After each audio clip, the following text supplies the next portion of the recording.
We have breaking news that we want to get to.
Good evening, boys, girls, and MBs of all shapes, sizes, colors, and orientations. Welcome to the one and only Alec Gunter stream. My name is Alec Gunter, the illustrious, the handsome, the devious, what have you. Whatever adjective you'd like to use for me is fine, just as long as it's positive. We try to keep the mood positive here, of course, unless we don't, then we don't. But you know, hi everybody. I have been doing nothing all day, except for like a couple hours ago when I finally got up off my lazy ass and took out the trash and folded my laundry. So there's that at least, but I didn't work out. I don't know if I'm gonna have a chance to work out tomorrow. I'll have to go Sunday, I guess. It'll be 2 days at least, if I actually go. So yeah, I'm a little disappointed in myself today, but hey, it's all good. Honestly, I'm just proud of myself even for showing up to stream, because this is just one of those days, okay? But yeah, hi to Stormy Drox, Atlas, Val... Oh, I forgot to make the announcement. Sorry, hold on. Stream... There we go.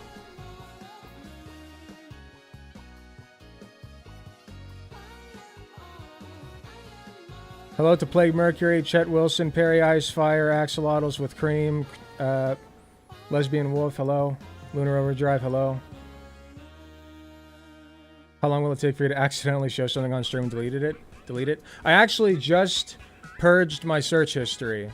Because what happened was, okay, so I have an account that I use for separate stuff, right? I use a separate account because now like everything on the phone and everything on the computer is linked, whatever account you're signed into. So it just links it all and like, you know, oh, you were searching for big titty goth girl, you know, like right up here, plastered on the screen. So I just deleted all of it. Because it turns out on my phone, I was accidentally signed into my main account while searching for alt account stuff. So, you know, probably not the best thing to be doing. It was a ticking time bomb and I finally took care of it. I am sinful, that's true. But yeah, other than the couple slip-ups I had, I think I'm good. But who knows? Maybe somebody will go back into the stream VODs and pull up something damning. Who's to say? I hope not. That would take a lot of searching and effort. The rock band Crowbot? I have not. My anxiety's skyrocketing, but I've been vibing. My anxiety's been up too lately, man. I don't know what it is. Like social anxiety. Like today, I was completely here. The funny story about today. So I was like completely dead today, right? Didn't have a shred of ambition or what's the word? Motivation to do anything, like at all. I was about to not stream. Seriously, I was like considering not streaming at all. Which it might be a short stream, but you know, at least I'm here. Anyway, I was sitting here doing nothing. And I hear a knock on the door, and I'm like, what the heck? So I go over to the door. I'm, like, still dressed in the clothes I was sleeping in. I drag myself over to the door, and it's Katie's friend. And, like, I'm like, oh, shit, I don't even remember her name or anything, right? And I'm supposed to know her name. So I don't know her name. So I forget her name. I forget, actually, I even forget. Let me back up, because I'm actually lying a little bit. I didn't recognize that it was Katie's friend at first. I thought it was somebody else. So I just opened the door and she's like, hi. And she tries to come in and I'm like, you know, like I'm still like brain dead. I'm like, okay, this is clearly supposed to be happening. I'm just going to let her in. And then it's like, oh, now I remember that's Katie's friend. It took me like 10 seconds to put that together. And then I forgot her name and she's like, I'm here for Katie. She's supposed to be here. Like we're supposed to go somewhere. I'm like, okay, let me call her. And I was just like apologizing. My house is a mess. Like seriously, I didn't take the trash out. It was a mess. And so I called Katie. And I'm like, hey, your friend is here. I forget her name. And she's here. And Katie would just explain like, oh, don't worry. She's supposed to be there. She's dropping some stuff off for me. And we're going out somewhere. So to pick something up for the wedding, I guess. But I had to entertain her for a second. And that was like too much. Thankfully, she is very understanding. I love Katie's friends. They're all fantastic people. She didn't mind that the house was dirty. It's fine. This room's actually not too bad. I try to keep this room in good shape at least. But the hallway was kind of dirty. The kitchen was kind of dirty. I took out the trash while she was here. That kind of got me motivated to do my laundry. You know, all that good stuff. So, I didn't do nothing, but I also could have done way more. It is what it is. I gotta, for some reason, sorry I'm rambling now, but for some reason, I have to wait like so long before the gears start turning in my head and I can actually start my day. It takes me until like 2 o'clock, sometimes 3 or 4 o'clock. It's crazy. And I gotta get over it. It doesn't happen on work days. On work days, I wake up, I like force myself out of bed. Like I struggle every morning. I force myself out of bed at about 8 o'clock. Get ready. I'm out the door by like 8:30. And then I wake up. Like I wake up after I get to work. And I'm like, okay, this is fine. I can deal with this. If I could just start doing that on my off days, I would be fine. But I can't. So, I mean, I can. I just don't. I'm not going to make excuses for myself. I just don't. It's crazy how doing things is actually what makes you motivated to do things. It is inertia in action. The great thing about being a streamer is you know what part of your house needs to stay clean. That is true. It's not too hard to keep this room clean. I have a table over here that's kind of, it's in the corner and it's got like some clutter on it, but it's fine. It's our clutter corner. But like this stuff right here is all fine. You know what I never showed you guys? I never showed you guys that basket that I made. It's that blue and white thing that's sitting on the side table. And I'm not going to pick it up because it has a bunch of books in it and I don't feel like bringing it over, but I made that. I made this. And I forgot to show you guys, so. Here's your crochet update. I made that forever ago. I don't have any other crochet updates, sorry. I've been falling off the wagon with that.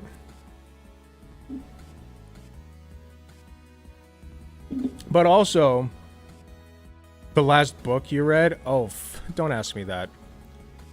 Don't call me out. Also, though, I've been getting really bored of Supermarket Simulator, and I re-downloaded Vampire Survivors and started playing that. And I'll pull that up for you guys just to give you an idea of what that's like. I won't play it very long. It's a really simple game. I used to play it, I would play it sometimes on Twitch. But this is all you do. You pick a character. And I'm just showing you guys to show you what I've been doing lately.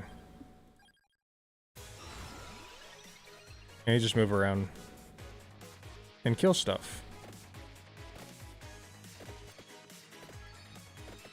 And that's it. And then you collect gemeralds.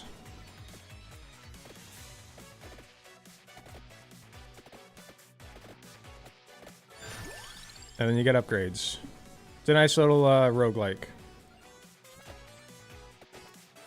Just like that. So yeah, you get the idea. So I've been playing that again.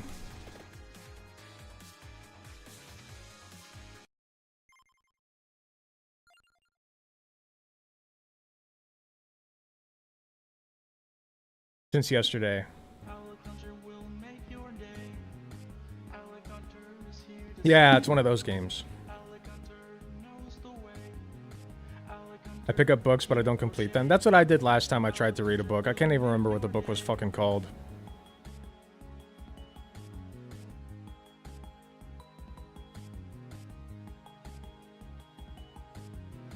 I don't know if it was the onion I was using, but I had that onion frying for a good 10 to 20 minutes and it's still crunchy. Is it just like a whole onion? Munching into it like an apple? Because usually when you say that onion, I think of like one whole onion that you throw into the fryer. And you just have like a whole entire fried onion. It was cut up into little bits. Usually that means you say onions. Like I had onions frying. Like I want onions on my burger, not an onion. I can't read anymore. Once I started playing video games, I could never go back to reading. Yeah, I don't know what it is. I just it's a skill you need to practice. That's what it is. And I just have not been practicing. I have not been practicing the skill of I haven't been practicing the skill of like just doing things that I need to do before I do things that I want to do. That's another skill that you guys should get good at because I'm very bad at it right now. I just give into impulses a lot. And I need to fix that. Impulse control. It's a skill. I'm dyslexic and I find it impossible to read books, but I really like books, or at least people reading them out. Well, I'm clearly not dyslexic, I don't think.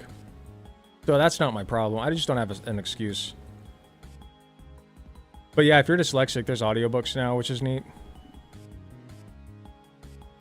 Reading along to audiobooks is okay. I need to get good at speed reading.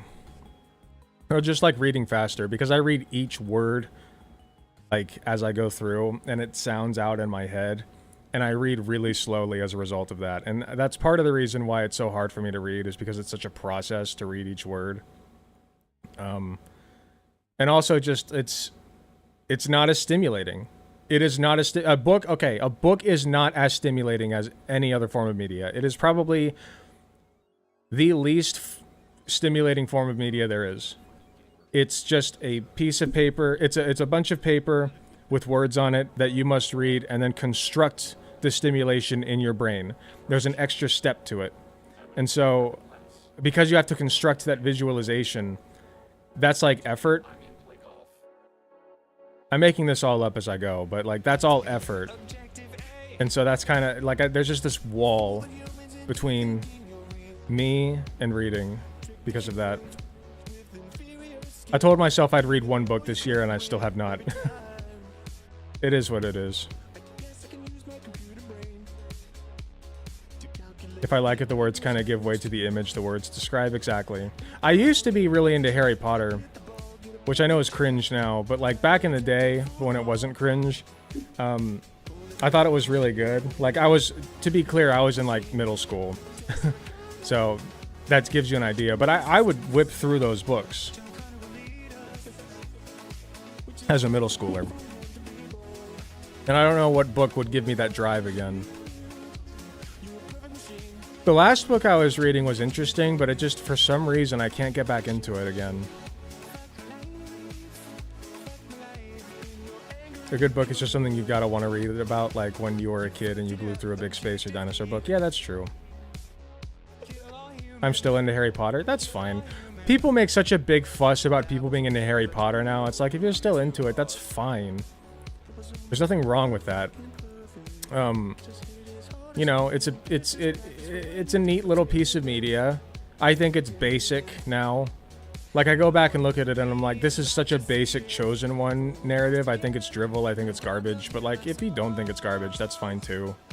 Or another possibility, you can think or know that something is garbage and still enjoy it. That's what I did with Pow World. Fully knowing what garbage that was, like what vomit Pow World was, before they got sued, of course, because they're getting sued now. But completely knowing that it was just vomit, I still played it.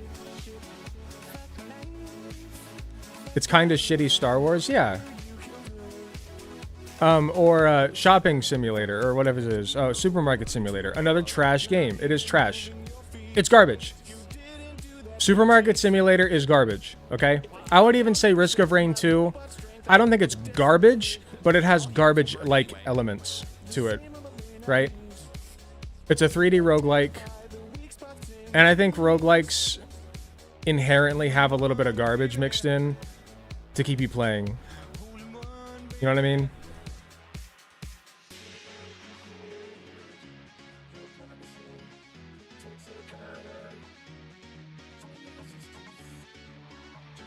I'm very slow at reading, but it's a fun hobby. Yeah, lick the stream, please. Thank you. Lick. Lick, lick.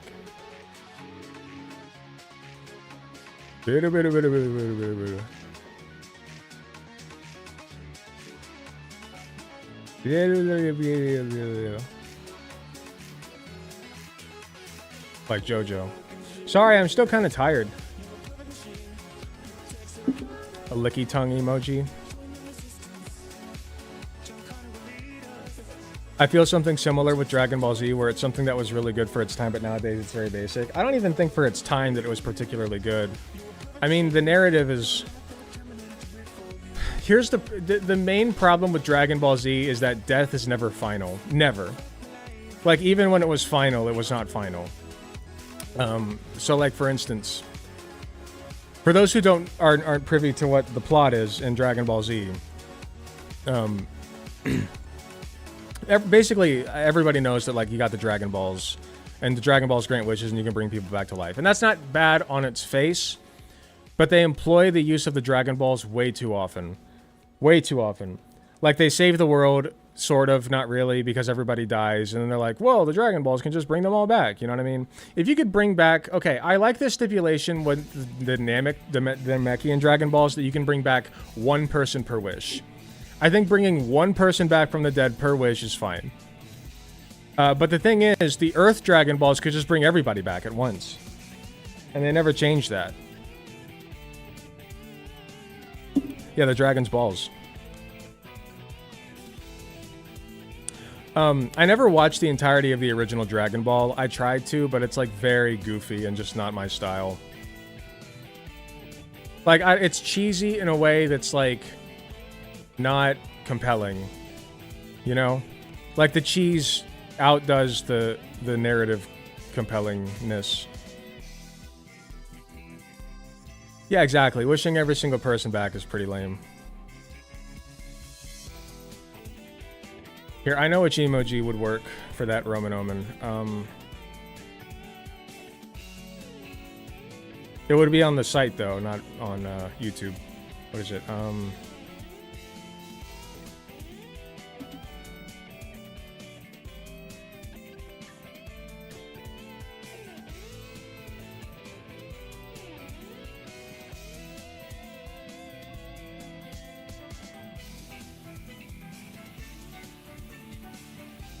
Kakuin, that's his name.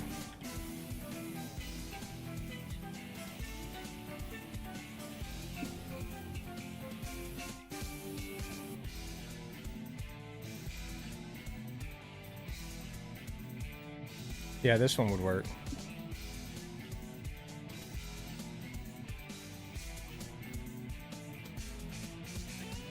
That's what I was trying to do.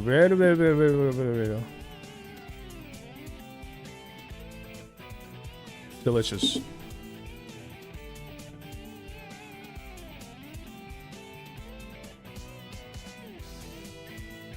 Me at you consensually? Why? Because the eternal anime problem.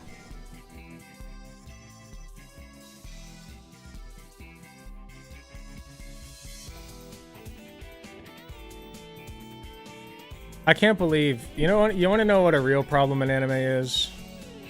Okay, you talk about the sexualization of minors who are women.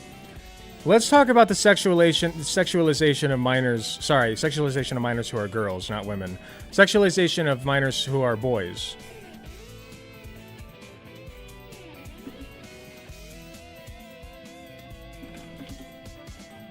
Because holy shit.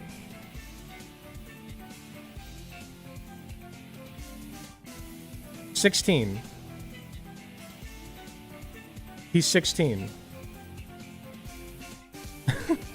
That's nuts. How the fuck are you gonna tell me this is a 16-year-old? I'm just saying.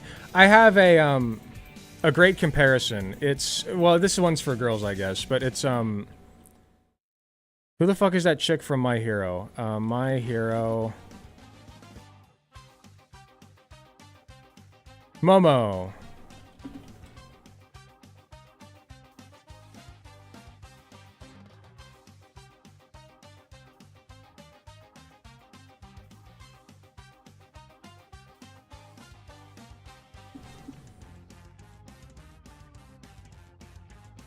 And then,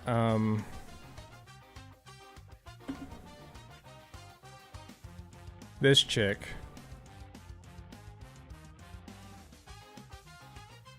So here's the problem with anime, right? You have things like this, and this chick is 16, right? So underage, of course. Not to say that 16-year-olds can't or don't look like this. Like, that's possible. But, like, the outfit, I'm sorry. That's clearly appealing to, like, a fantasy. You know what I mean? And she always pulls... So her power is that she can pull out weapons from her body, right? Cirrus-looking outfit a little bit. So she can pull out weapons from her body, and she always does it from here for some reason. Like, right here, in the nook of her breasts. She always seems to do it from there, for some reason, you know? Who's to say why? So that's on one end of the spectrum. And then on the other end of the spectrum, of course, we have your 1,000-year-old dragon girls. Right? So, age-wise, technically it's fine. But, like, let's be real. This is clearly a child. You know what I mean? So those are the two ends of the spectrum on which Japan is phenomenally bad when it comes to anime.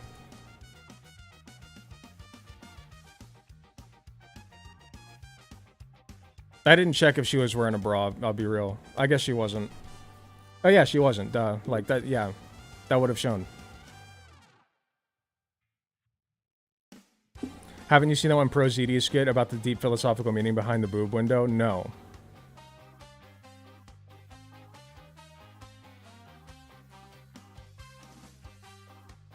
The author for this also clearly states the invisible girl is naked at all times because apparently there no other way would have been possible. Yeah. You know how One Piece gets around problems like that? They don't give a shit. Ichiro Oda does not give a shit. Because here's the thing about One Piece. And I think it's the goated anime. Like, One Piece is the anime that you should watch. I would even say it's like the one goated piece of media that you should watch, right? And the thing is, there are people who turn invisible in One Piece. It's like their power. And their clothes always turn invisible with them. And they never really explain why.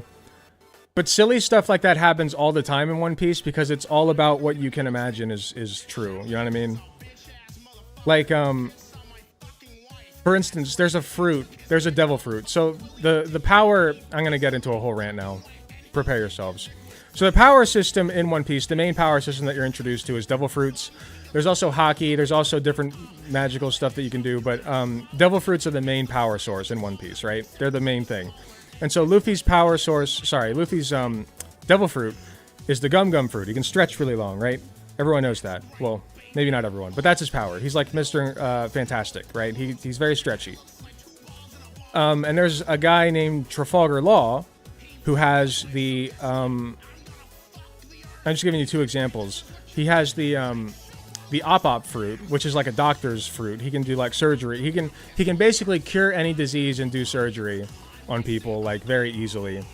But this fruit ends up being very powerful because he doesn't just use it for like doctoral surgery. He uses it to like literally slice people's bodies in half without actually killing them.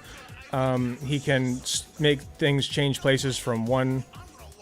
Like, he can make himself or other objects switch places. He can do an injection, you know, which basically just electrifies people.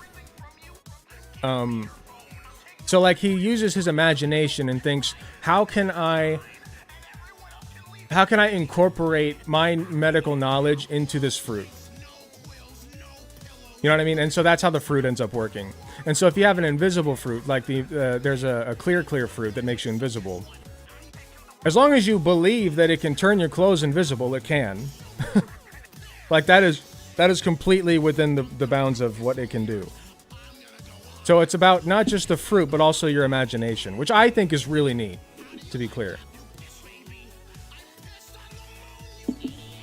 One Piece is also usually, not always, adults. Yes, so the only person who's not an adult on the crew, post-time skip. So pre-time skip, Luffy is 17. I'm not sure, how old is Nami? I think she's 19 pre-time skip.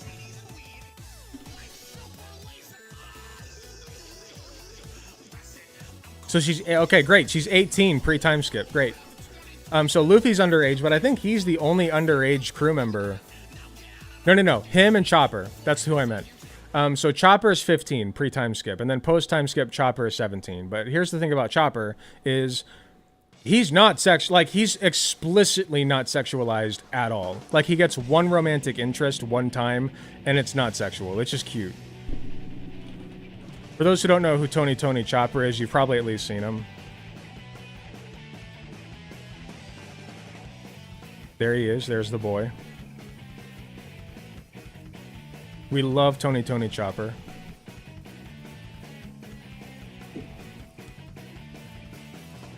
So I think that's fine. He is the youngest Straw Hat and the only one who is still underage. Yes, the weird moose thing. So I think that's fine. Yeah, minors are... I don't think they've ever sexualized a minor in this show. Correct me if I'm wrong, but I don't think One Piece has ever explicitly, at least not in the canon episodes or the canon manga, sexualized a minor. which is very impressive. Or even like a person who looks like a minor. It just hasn't happened, which is very impressive.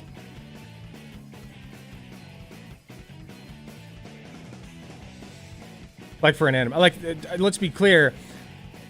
That's the way it should be. Like I say, it's impressive, but that's the way it should be. I'm going by the standards of anime.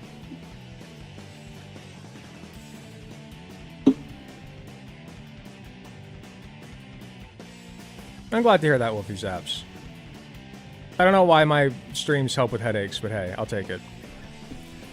Alright, I think I've been rambling long enough. What's up? Oh, that's cute. We were just talking about Chopper. Aw, heck yeah. Hi guys. That was Bye, cute. guys. He just showed me a picture of a cat with a Chopper hat on.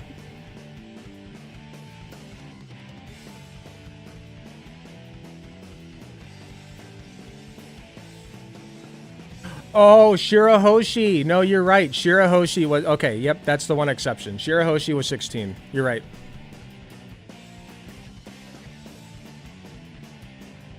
You are correct.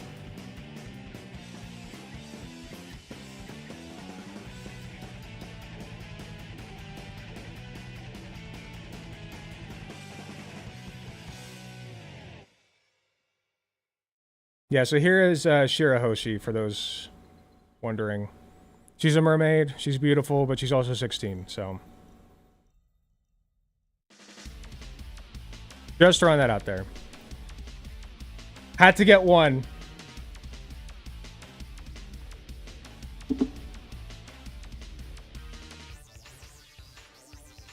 Not to be that person, but wears her organs.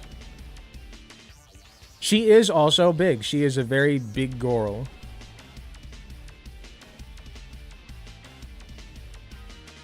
Just to give you a sense of how big she is. Well, another thing I love about One Piece is just the absolute scale. Like, things are just so much bigger. It's great.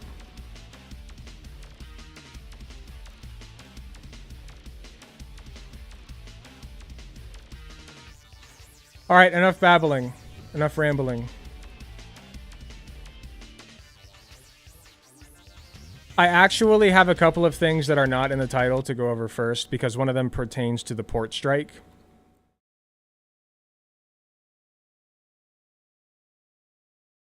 And it was in content suggestions. There are a couple things from content suggestions.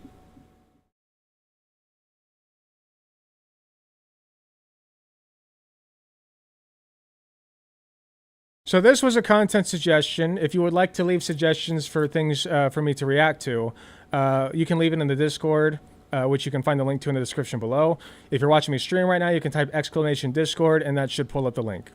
I'm starting stream with this React segment because it has to do with the port strike that happened.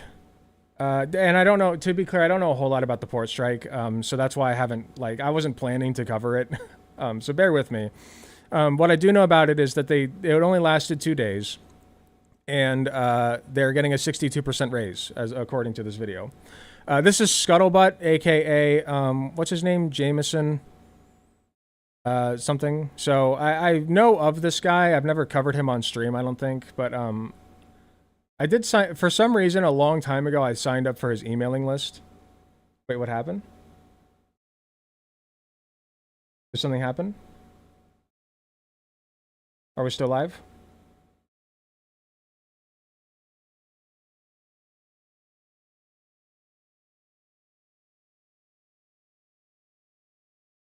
Port strike? Oh, sorry. I thought something happened. I was like, what? Here, let's just look it up real quick. Port strike.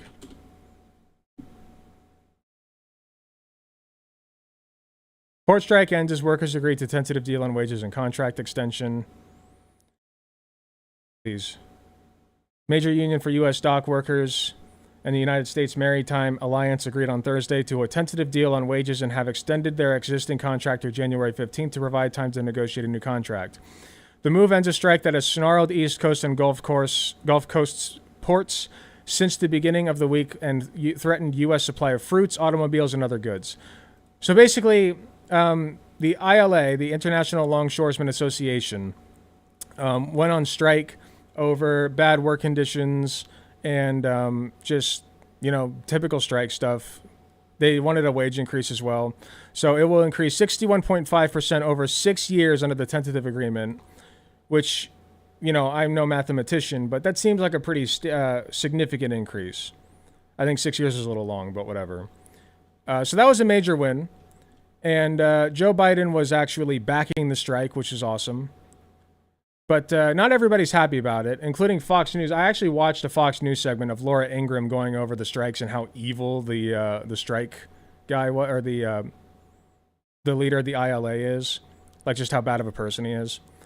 And I want to go over Scuttlebutt here, who I know to be a right winger, and he says that the union extorted a 62% raise. So let's take a look. We have breaking news that we want to get to right now. You'll remember if you were joining us on midnight on Monday, October the 1st, when those port workers went on strike. They went off the job onto the picket line. We are breaking in right now because the parties have reached a tentative agreement here. We have live pictures. I'm going to bring some of them up here, not only in New York, but also there at the port of Savannah in Georgia as well. Well, this is what we know. The union representing those. Are you ever going to debate Matt Walsh? I have already. I have. I did it at, if you look at my latest video that I just released, if you're watching on stream, that is, you can see that I went to a college thing that he went to and debated him live. So he probably would not agree to one anymore because I absolutely slaughtered him. There's 45,000. They're going to wait to start over the strike January 15th. Think about that, and I'll shut up. Striking U.S. dock workers at ports up and down. By the way, I think this, in case I didn't mention it, this is all incredibly based. We love our union workers. We support unions here. We're a pro-union stream. The Eastern Seaboard and the Great Gulf stuff. Coast. Well, they have reached a deal with the U.S. Maritime Alliance to suspend their strike until January the 15th to provide time to negotiate a new contract. That's according to a person briefed on the matter to Fox here. So the strike is over for now. There's this 90-day window for talks to continue. This is tentative. And we heard the mob boss in charge of the union say, yeah, they'll go back to work, but instead of doing 30 containers, they'll do 8. So now we're going to pay a tax, have to pay these guys overtime to deal with the containers that are sitting there. Wait, that's not a tax. What? What do you mean a tax? Why is everything a tax to these people? Oh, no. Increased wages? That's a tax. A tax on the corpos? That ain't coming out of your paycheck, dude. Shut the fuck up. And the ship's out the shore because that mobster who's running it, you remember him? You saw that video here with his, $10 million worth of... Do they have any evidence that he's a mobster? Because I think I heard Laura Ingraham saying that he has ties to the mob or something. And I don't know that that's true. But if it is true, it's kind of based, honestly. Not going to lie. Home so he can feel good about himself to get that big board seat at Walmart later. At the moment here, if talks break down past January 15th, presumably the strike will go into effect. But they have bought themselves time here. The union, remember, the International Longshoremen's Association, get rid of it, will resume working immediately. Wait, get rid of what? Longshoremen's Association get rid of it. Oh, will resume working immediately, at least until January the 15th. The agreement will allow both the union and the U.S. Maritime Alliance, which represents both the shippers and the ports here, time to negotiate a new 6-year contract. So the person to the Associated Press also said both sides... I thought that, Republicans were trying to appeal to workers. Like the right wing wanted to appeal to more workers. I don't understand why they're attacking unions. So flagrantly, at least. I understand they don't like unions. They never have and they never will. But they're doing it pretty blatantly. And it just doesn't make any sense to me. Reached agreement on wage. So this contract's been out there 6 years. They wait the last minute, then go on strike. They can get a new one. Now they're going to push it away in 90 more days. It was a 6-year contract. Why didn't they start negotiating a year ago? This thing's all planned. Editorial, but that's my take on it. Increases, but details.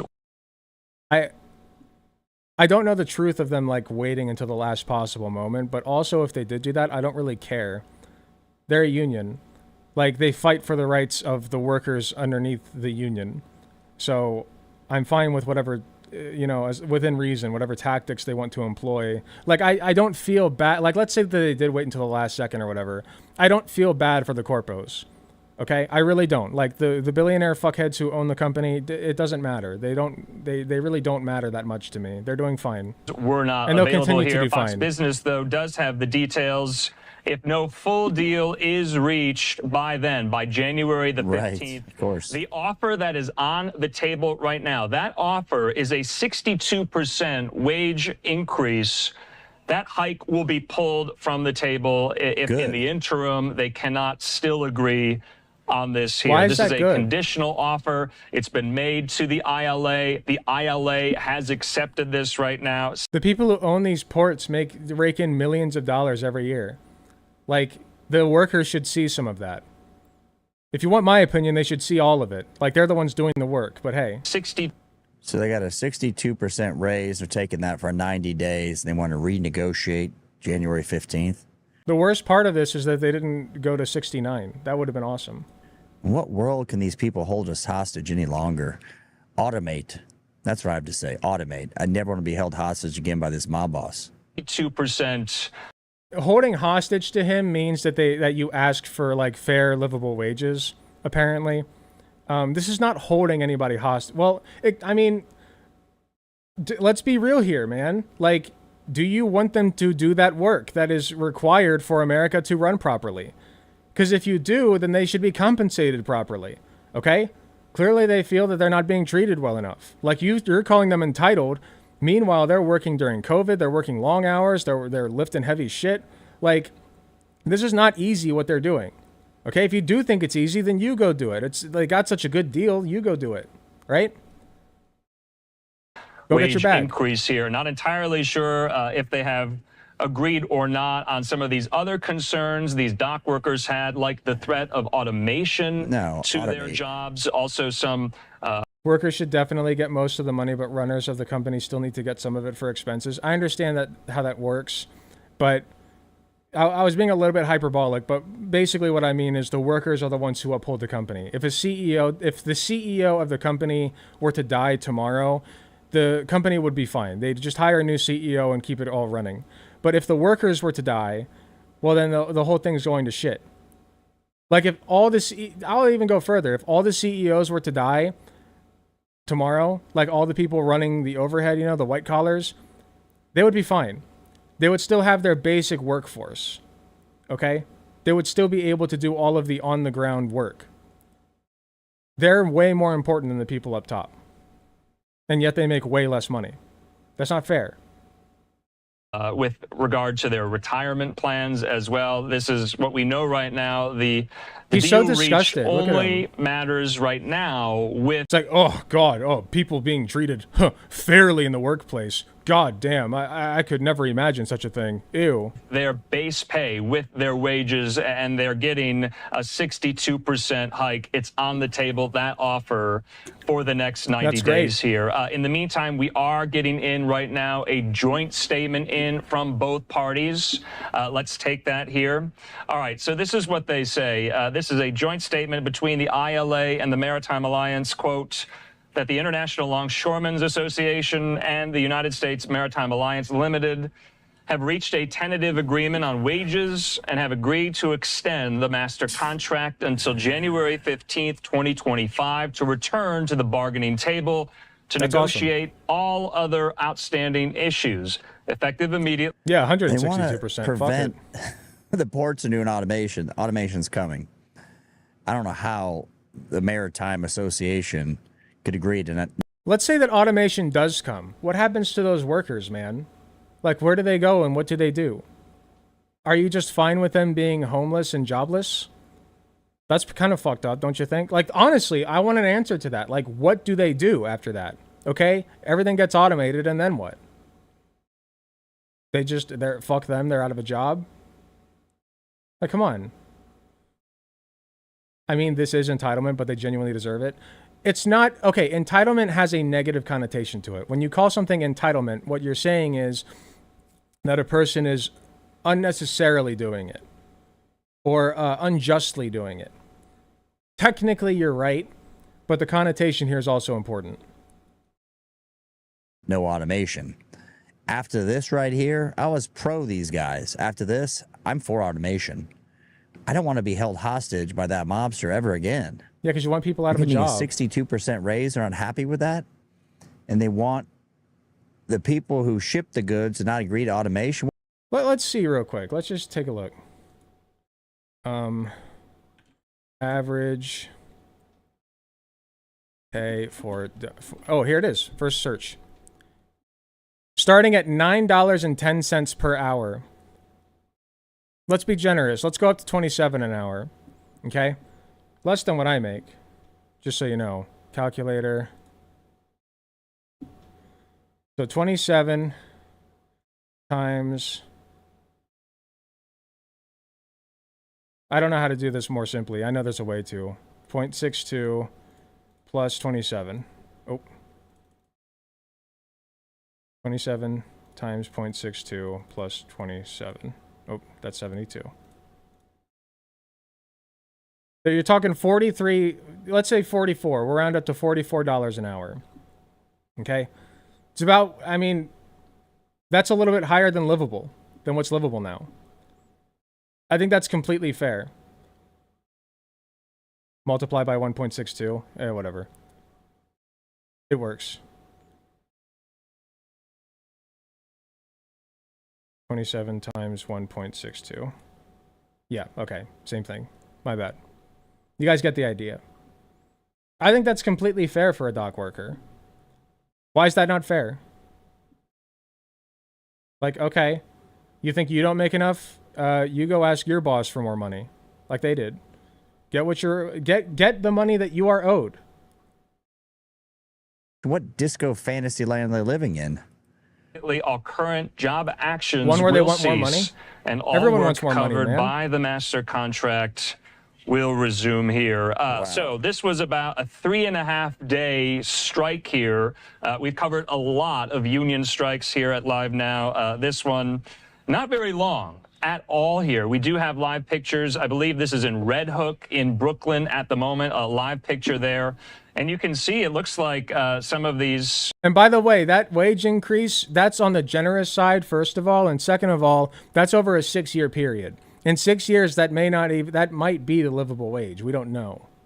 Striking dock workers who are no longer striking, waving the American flag. You see there our friend Fox's Connor Hansen. He's on the scene there in Red Hook in Brooklyn, of course. We know the largest port dangerous. On the East Coast. That's the port of New York and New Jersey here. We've been showing you some of these scenes throughout the last 3.5 days here. This guy hasn't actually said anything of substance. So far, all he's done is bitch and moan. Like, dude, you're just being a little whiner about it. You're just whining over it. Okay?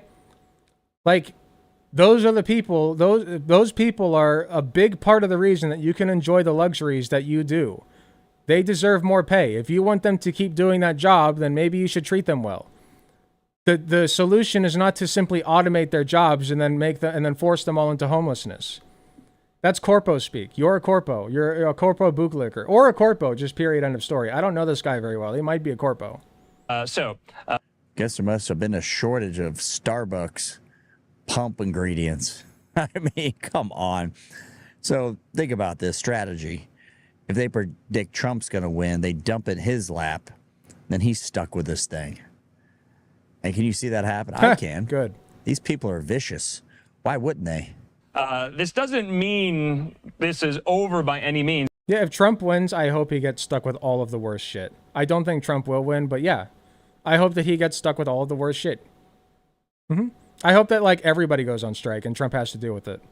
All it means is that these dock workers, they will get back on the job. While the parties that represent them, the union that represents them, led by the ILA president, Harold Daggett, he will be back at the table. Right, of course. With the U.S. Maritime Alliance here. Now, the ILA this morning... He's not adding very much commentary at all. Quite a testy 10.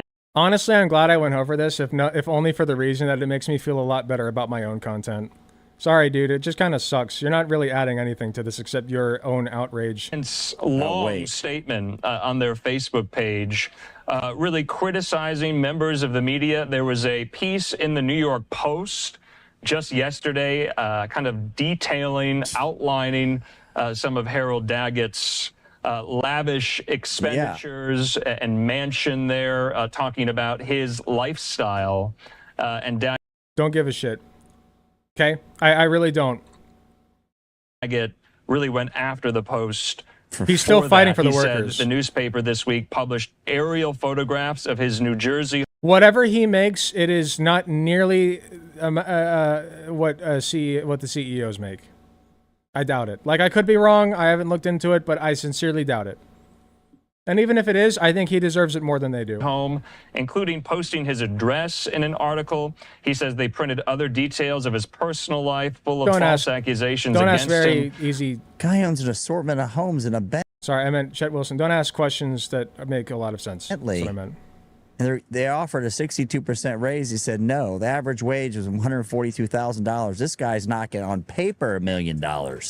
Not to mention he's probably the fiduciary of their pension fund. Do that math for those of you who know. Check that out. Allegedly, check that out. With the sole intent on destroying. Let me put it another way. Regardless of how much money he's making, that guy, the guy in charge of, I forget the acronym, of that union is not the guy, like, that's not the reason that the other workers are not making nearly enough money. He's not the reason. His character and disparaging his 68-year I can't tell what he's saying. career with the intention of weakening his ability to negotiate a new master contract for ILA members. That was this morning, and how the hours have progressed and the news has progressed here, that the porch. All right, I'll leave the link to this full video. Fox Live, whatever this is. The guy, 68 years, a longshoreman, how old is he? He's not more than 68. Doesn't make sense, number one. Number two, he just proved, he put in a summary statement when he said, we'll crush you, we'll hold you, we control the economy. Why we should get rid of that apparatus. And he can do that to you and stop the economy. That threat, we need to get rid of it. Either get rid of the union, treat your workers well, or automate it. I want to be held hostage again by that scumbag. What do you think? Thanks for being. Yeah, you don't want to because you don't want to pay workers their fair due. You want to have you're a little pussy, and you want to have your luxuries without fairly treating the people who are providing you with said luxuries. That is, you're being a priss, dude. I don't care, like, this whole macho man thing you're putting on, you know, this this fake male outrage, whatever. Like, you're still a pussy, okay? You're being a little princess about it. So shut the fuck up. If we just pay workers fairly, then maybe they won't go on strike. Have you ever thought about that? Maybe you should.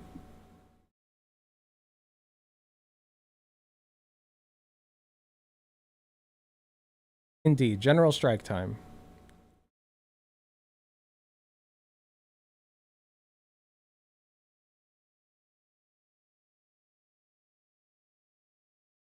Is he pretending the dock workers don't win here?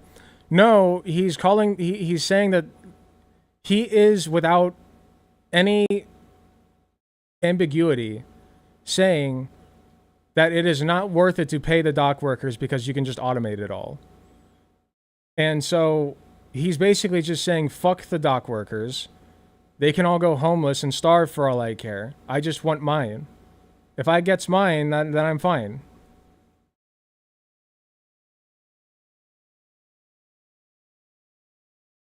Give me a second. I'm going to turn on. Actually, I'm going to take a very brief break. I'll be right back.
All right, I'm back. Oh, there we go. All right. Got me a little beer. Very good. Then I'm going to do, just going to jump right into the next segment. Fuck it. It should be illegal not to be in the union. I disagree. I disagree.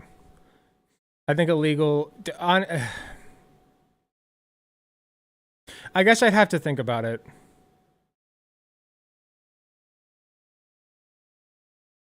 Should be illegal to not be in a union.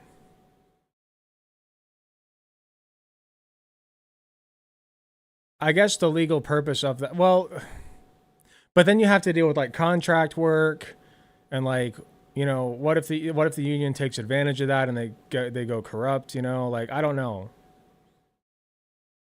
Where do we submit videos? If you go to the Discord by typing !Discord if you're not already in there, and you go to content suggestions, that's how you do it. I'm partly joking. You made me do a think though. I'm actually currently not in a union, but it's only because I know I can't have a job anytime soon. When I get treatment and start seeking a path back to work, I'm rejoining my old union. Nice. I'm not in a union either, and I should be, but I'm not. I make pretty good money. My health insurance sucks ass. But I really should join a nurses union. Wouldn't be a bad idea. Thankfully, my work treats me decently. My car broke down, and they literally sent somebody over to me to try to jump my car. And they also said, when they couldn't get it going, they said, well, just take an Uber and we'll pay for you. Like, we'll pay for the Uber. It's more than most places would do. So I consider myself very lucky in that regard.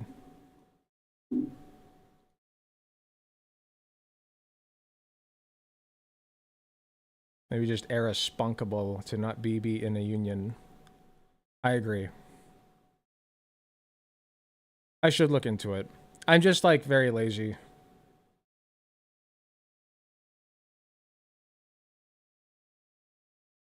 Do you know what went wrong? Oh, why I couldn't jump it? Yeah, it's it was just like the newer cars, you have to use like a jumper kit. So my battery was dead, is what was wrong with it.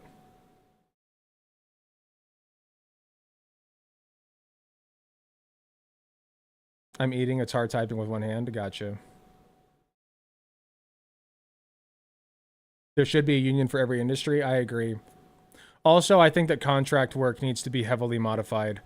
If you're working contract under somebody, you should be considered an employee. Get your alternator checked. I guess I should have done that. Oh well. I don't know cars very well. All right, I'm gonna jump. Sorry, I said I'm gonna jump right into this next segment, and then I didn't.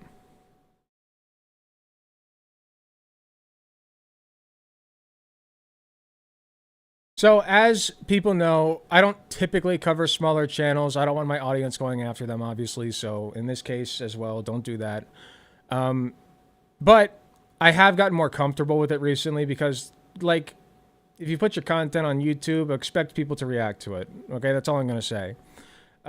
In this case, this person is not incredibly small, with 1.33k subscribers. 54 views, though, which is, you know, not the highest. Probably get more after this, but... why healthcare shouldn't be free? Question mark. And I just have to know what this. She looks like a nurse, possibly with the scrubs. So you know, like me. And I have to know why she. I'm gonna assume she's a nurse. I'm not sure yet, but those look like nurses' scrubs, so I could be wrong.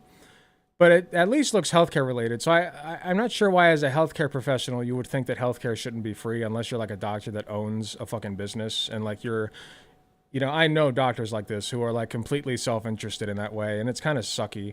But that's the era we live in. So, but as a nurse, you're supposed to take the oath that healthcare is a right. Like that's part of your nurse's oath, at least in Ohio. I'm not sure about whatever state she lives in, but that's my oath. Anyway, she likes people dying. Not necessarily. Like I'm willing to grant her, because she's not like a huge influencer or anything, I'm willing to grant her the benefit of the doubt and say there's cognitive dissonance. And I'm going to try to be as nice as I possibly can until she proves she does not deserve it. So I won't rail as hard against her as I would against somebody like Matt Walsh, for instance. Let's give her a chance to explain herself. Hello, welcome. This is another day and another thought of mine. Okay. I have a lot of time to think when I drive to work, and I thought of this one topic I could maybe contribute to, because a lot of people, we're in the election year, and a lot of people wonder, some people are still on a swing, they don't know who to vote for, or they're made up their mind and they use certain arguments. So today's topic is why healthcare shouldn't be free. Okay. So this I'm is listening. coming from a person who lived in a country where healthcare is free, and then moved to America and utilized the healthcare system here, and specifically in California, which I don't support a lot of things that California do, but I do kind of like their... Okay, so if somebody's talking about California and not supporting a lot of the things that they do, that's usually code for I'm a conservative. So we're probably in for a rough time here. Healthcare system.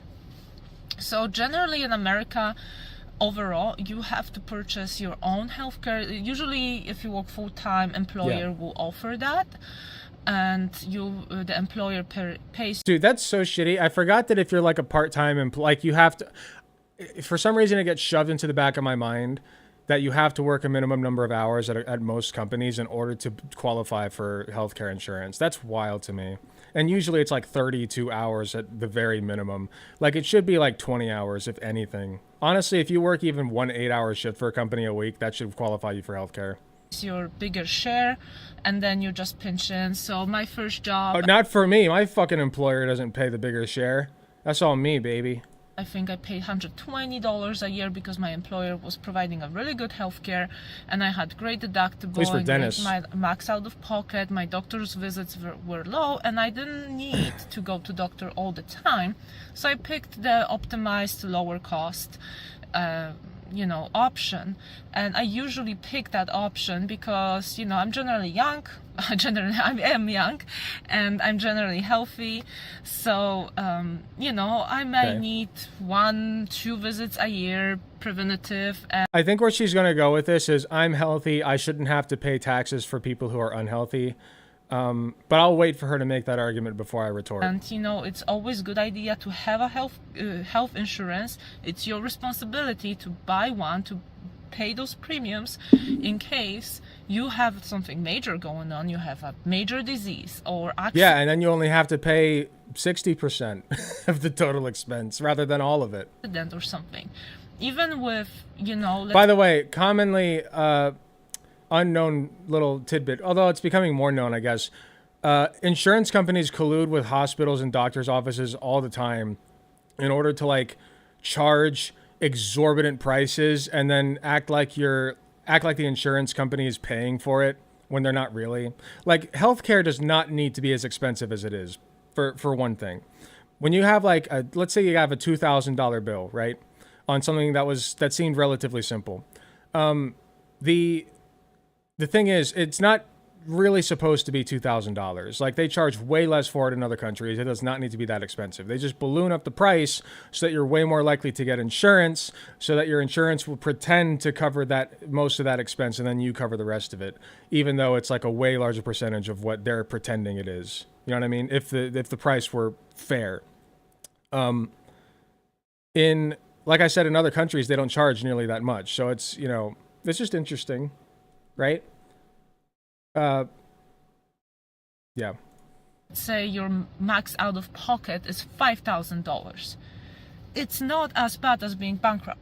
So you are taking on some of the risk, you're saving money overall, but you might take on the risk that, hey, I actually don't want to pay that much of a premium because I personally think it's a waste of money. So, in America, you kind of adjust your healthcare to your needs. And let's say if you... Yeah, so, if you're like super sick with cancer, you just pay for the higher premium, right? You just naturally have more money so that you can pay for the higher premium when you have cancer, right? That's how that works. You have something major going on. Sorry, I'm getting snarky. I'll dial back the snark a little bit. I can tell these arguments are not going to be good. You would pay higher premiums, but then you would have better coverage. And I really like that because I like to have my choice, right? I like to know... But that's a false choice. How much... That's a false choice. If you just have healthcare at the drop of a hat, like you would like a fire department now, that wasn't always a thing, but it is now, thank God, okay? You should be able to just call the fire department and have them come and put your house, put the fire out in your house if there's a fire. You should just be able to have that. Same way I believe you should just be able to have the police show up when you call them, okay? As much as I hate the police, I think that that's better than not having anything. Okay, so same thing with healthcare. If you call and you have a life endangering situation, you should just get the care that you need because it's unpredictable. It's not necessarily anybody's fault, and even if it is somebody's fault, I don't think people deserve to suffer and die because of it. Okay? Yeah, okay, Johnny ate too many Oreos too many nights in a row, and now he had a heart attack. He doesn't deserve to die because he ate too many Oreos. That's fucking stupid. That's the stupid thing to me is like the implicit, like what Queen Laura was saying, the implication, I should say, is that you would prefer people die rather than having to pay for their healthcare, quote unquote, through taxes, which is gross, especially as somebody who looks like they're wearing the garments of a healthcare worker. I won't assume anything, but that's what it looks like. Actually, let's just check their channel. Hold on.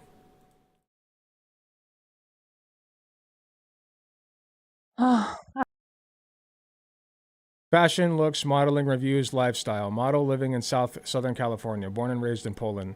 Okay, so she's a model. This looks like a work uniform, though. I won't assume anything, but it looks like scrubs. They control my finances, right? And what I need. And not healthcare, it's not equal for... But I will also say, if she's not a healthcare worker, you're just very uninformed on this, and you should probably keep your opinion out of it. Everyone has different needs.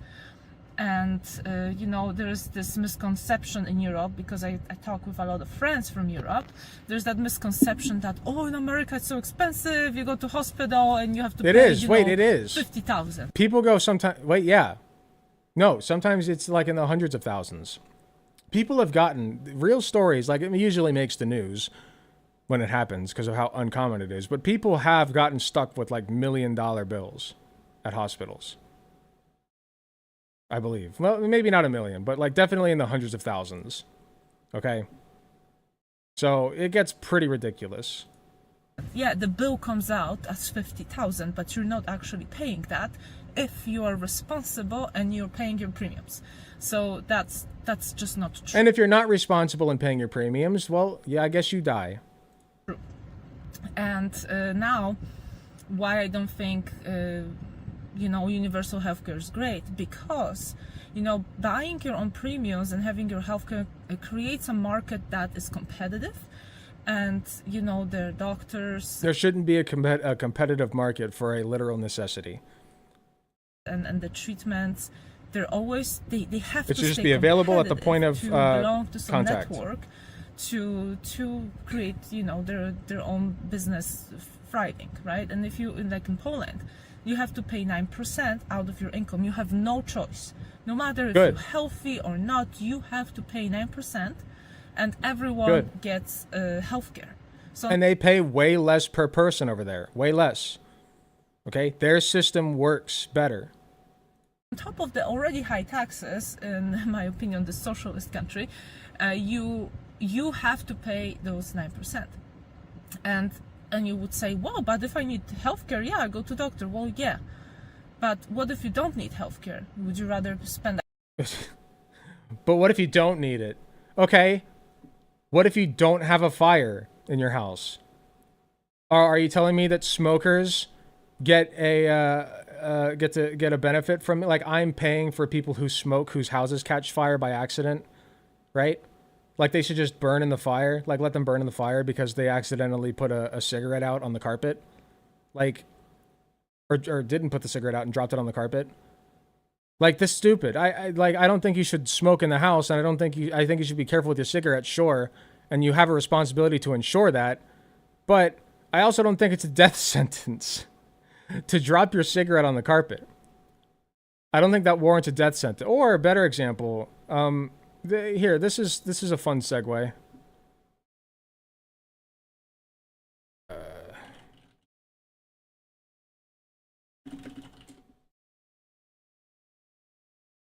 Yesterday, a streamer. Yeah. Here, I'll just skip to the important part. Have technology. Wait! Oh wait, shit. Hold on. I forgot about her outfit. Dubsy, blur that out. I think it's fine, but Dubsy, blur that out.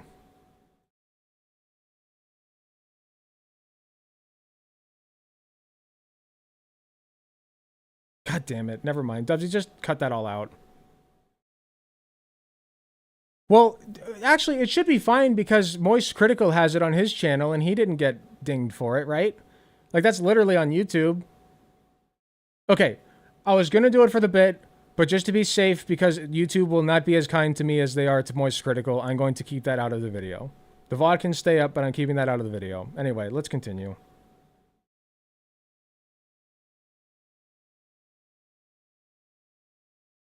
$100, you know, every 2 years, or 9% of your income every month. Every time, man. So, and another downside of it, because it's universal. Almost had to stop stream again. Here, let me go back, sorry. You know, every 2 years, or 9% of your income every month. So, and another downside of it, because it's universal, the quality of it is not that great. And oftentimes, and that does not have to be true. That does, and I don't think that's necessarily true at even. Like, I'm pretty sure the quality of healthcare in other countries who have cheaper healthcare, like, who have universal healthcare coverage, is not like Cuba, for instance. Cuba's like known for their healthcare. I know a burn victim that racked up over $1 million. Okay, so it has happened. Over $1 million in medical expenses, yeah. It's objectively false? That's what I thought. Yeah, healthcare is much better in a lot of countries than the United States. Like, the quality of it. I hear it all the time. If people need treatment, they have to wait in lines for a very, there it is, very the long lines. time. If you need physical therapy, you have to wait in lines here too, be nice. Be nice. You have to wait in lines here too. You have to wait on sometimes months-long waiting lists for surgeries in some cases, okay? Or in the emergency department, in the emergency room. People sit dying in the ER waiting for somebody to take care of them. They'll sometimes bleed out on the floor. Like, it happens in the United States too. Because the ER is like the only place. Here's what happens. Is the ER ends up becoming the only place that you can go and get healthcare and not have them charge you for it. Like, they still charge you for it after the fact, and it kills your credit score. But they're obligated at the ER to take care of you. They have to. And that's why people go there for stomach aches and headaches and stupid shit that you don't need to go to the hospital for. Because they can't afford a very basic doctor's visit. Okay? So you're just overloading the ERs. And I know, I'm sure as fuck you don't want people who are at the ER to be denied care, right? Like, what if there really is something super wrong with somebody who's got a screaming headache?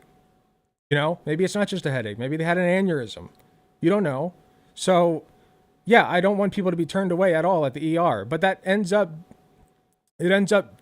basically squeezing everybody into one little space whenever they have the slightest little hiccup wrong with their health. Because it's the only place they can literally go. Okay? You are objectively making care worse with this system. Do people think the ER is just a walk in and get treated thing?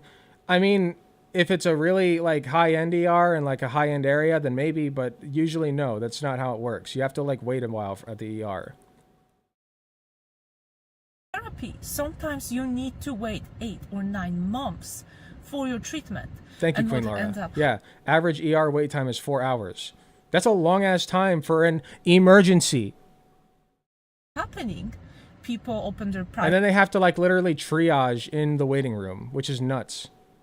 private practices, and you're going for the treatment privately. So not only that, you're paying 9% out of your That's not good. It salary shouldn't be for the private. It should be universal public. healthcare. You have no option to opt out. You end up paying cash extra, let's say 200 zloty or whatever, $100 for that private treatment because you need it right now. So, but in America, because of that market created, you pay your premiums and blah blah blah, but you can get a visit really quickly if you need to. You can, Not always. go to physical therapy 1 week. Hold on. The waiting list for like psychiatric treatment, I know, is like months sometimes. Like I've had to, and for the dentist, you have to wait like months as well sometimes. Not always, but sometimes. I definitely had to wait like a week for a filling to get filled. Like there are still lines in the United States. It is demonstrable. Or 2 weeks, boom, you're done. You can go in. So 1 week or 2 weeks for physical. Hold on. I have to fact check that.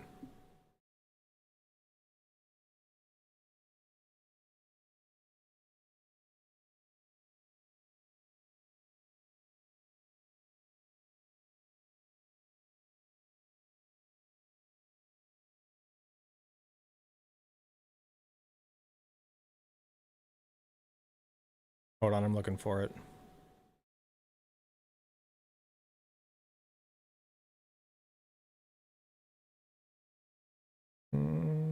I'm looking for something.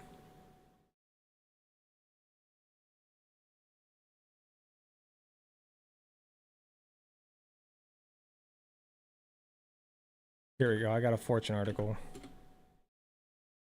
No.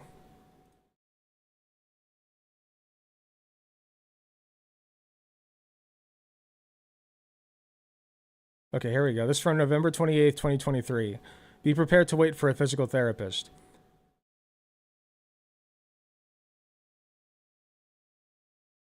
There's a shortage of PTs. The jobs are there. But you may be starting out at $80,000 while carrying up to $200,000 in student debt. Wait times are generally long across the nation as patients tell of waiting weeks or even months for appointments while dealing with ongoing pain or post-surgical rehab. There you go. Weeks or even months. So it's not short for physical therapy. That is a lie. I had to wait 2 months after my stay at Grippy Socks jail before I could get the therapy I was referred for.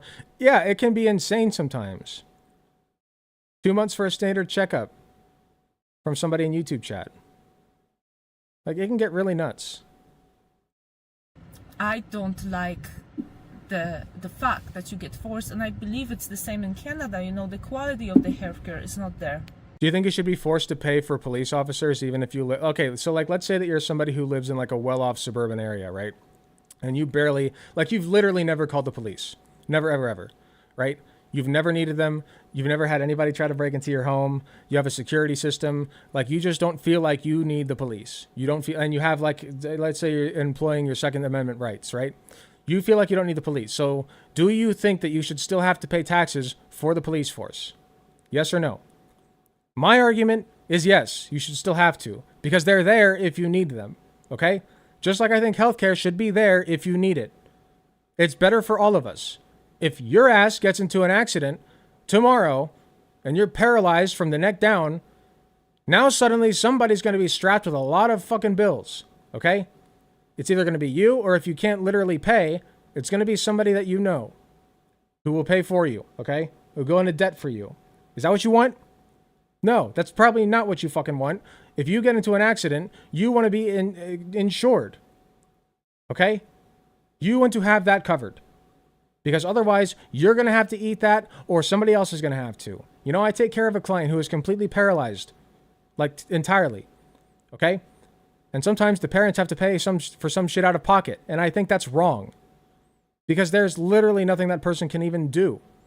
Okay? My client can't even breathe on his own. He has a ventilator, okay? So, like, they should just have free health care. Like, if anybody deserves free health care, it's a guy that literally cannot move or even breathe on his own. Can we at least agree on that? He gets it free. Period. End of story. However you got to make it happen, make it happen. He gets it free. Because the alternative is that he dies. That's the alternative. Okay? I'm just throwing that out there. Because there's no innovation. Why would doctors be good? Be a good doctor, be innovative doctor, if he has a cap in income? If he has a cap, like... Because innovation is not always about how much money you can make from the innovation. Take this guy, there was this kid who invented something to help detect cancer more easily. Let me find it real quick.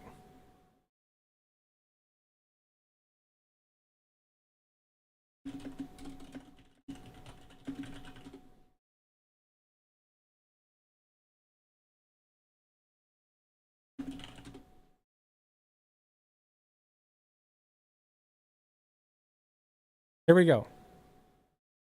No, that's not the one.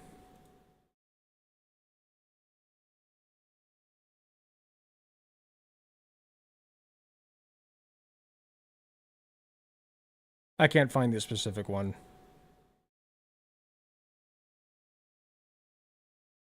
Here, we'll just do this one. Virginia 14-year-old named top young scientist for cancer-fighting soap invention. Okay, so he's trying to invent a soap that is fighting cancer at the same time that it washes you. Okay? We don't need to look at the article specifically. That's good enough for you. Okay? There are motivations outside of money for inventions like this. Sometimes you just want to cure cancer.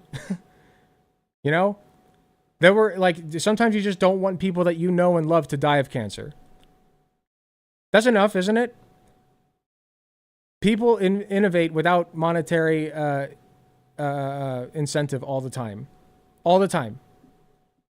So don't feed me that bullshit. He could be a wonderful doctor, but no matter how many patients he gets, that's what he's getting paid. You know, because the universal healthcare, it's kind of like medical in Poland. That's not necessary. I mean, I just think doctors should be paid well. Like, as long as they're getting paid well, it's fine. They don't need like, if you're a doctor, you have a requirement by your doctor's code of ethics to see patients that come to you. Okay? That's what it means to be a doctor. You don't get to just turn away patients because they can't pay. That makes you a shit doctor. Okay? It does. I know that you got to eat and whatever, and you have your way of making money, but if you have enough money and somebody stumbles up to your door needing care and they don't have money to pay, you better fucking treat them. That's how I think doctors ought to be. That's in USA. That's a doctor's oath. That's why, you know, not a lot of doctors accept medical, because it just doesn't pay that well.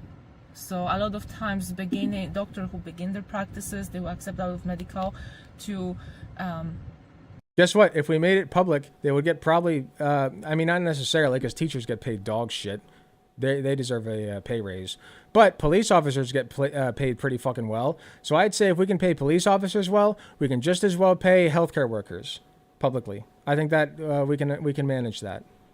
Or Medicare, you know, medical is the free California, and Medicaid is like the senior, I believe. Yeah, Medicaid's for you know, seniors. they don't or no, accept Medicare is Medicare. that. Medicare is for seniors. Medicaid is for disabled people. They only accept that if they need doctors or they need more patients and get them, you know, good rapport with new patients. But what I do like about California system is that you get free healthcare. It's not a great healthcare. It's kind of similar to what I explained is happening in Poland. So, you know, you have to That's wait probably in because it's lines. underfunded. There's less doctors that accept that. But if you make less than I believe right now it's 15. Okay, but there's this idea, and I think it's weird, because you just think that, like, if something is publicly owned and funded, then it's inherently worse. And it doesn't have to be like that. Because if something's publicly owned and funded in, yes, she's from Poland. If something's publicly owned and funded, shit, you guys distracted me. God damn it. Wow, I completely lost what I was just saying. Hold on. Okay, my idea. Okay, so there's this idea that if something is publicly owned and funded, it's automatically worse. And that doesn't have to be the case. If you have a democratic society and you have things that are publicly funded, that means that those things are owned by the majority of the populace. And if the majority of the populace decides, hey, our healthcare is kind of shit, maybe we should make it better, they're going to vote to make it better. That's how that works.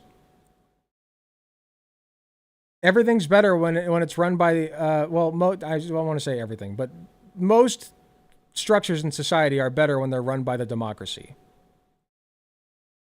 Accept that.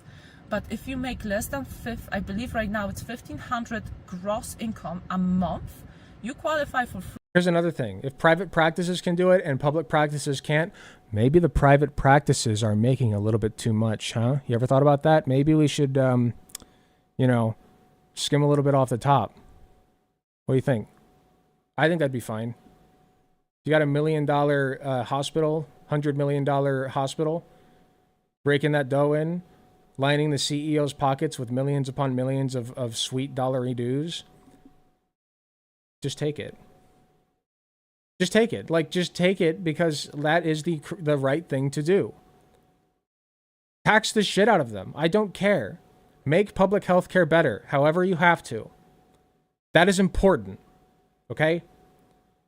That's important. Free healthcare. And if anything happens, you get the treatment, you can go hospital stay, surgeries, all free. And I support that because I think not everyone can always make, big money. Sometimes, people go to school, they only work part-time. Then you are in agreement with public health care. Yes. You are in agreement with having a public health care system, even if it's a single-payer alternative to private health care. Even if that's where you draw your line, you still believe in public health care. Or that's free health care. You believe in a form of free health care. When they're between jobs and whatever. And I believe you do need that support. And I myself need that support when I went to school. Right, so you support a form of free health care for some people, yes. I sacrificed a lot of, my savings and I took on debt because, you gotta finish school. And that was a great support. And I very much support that because that also incentivized people maybe to... I also think education should be free, so that would save you from debt. To actually do something in their life. If they want to go to school, they don't have to worry about that healthcare cost. So, yes, I like that. And then in California, if you're... They also shouldn't have to worry about the school cost.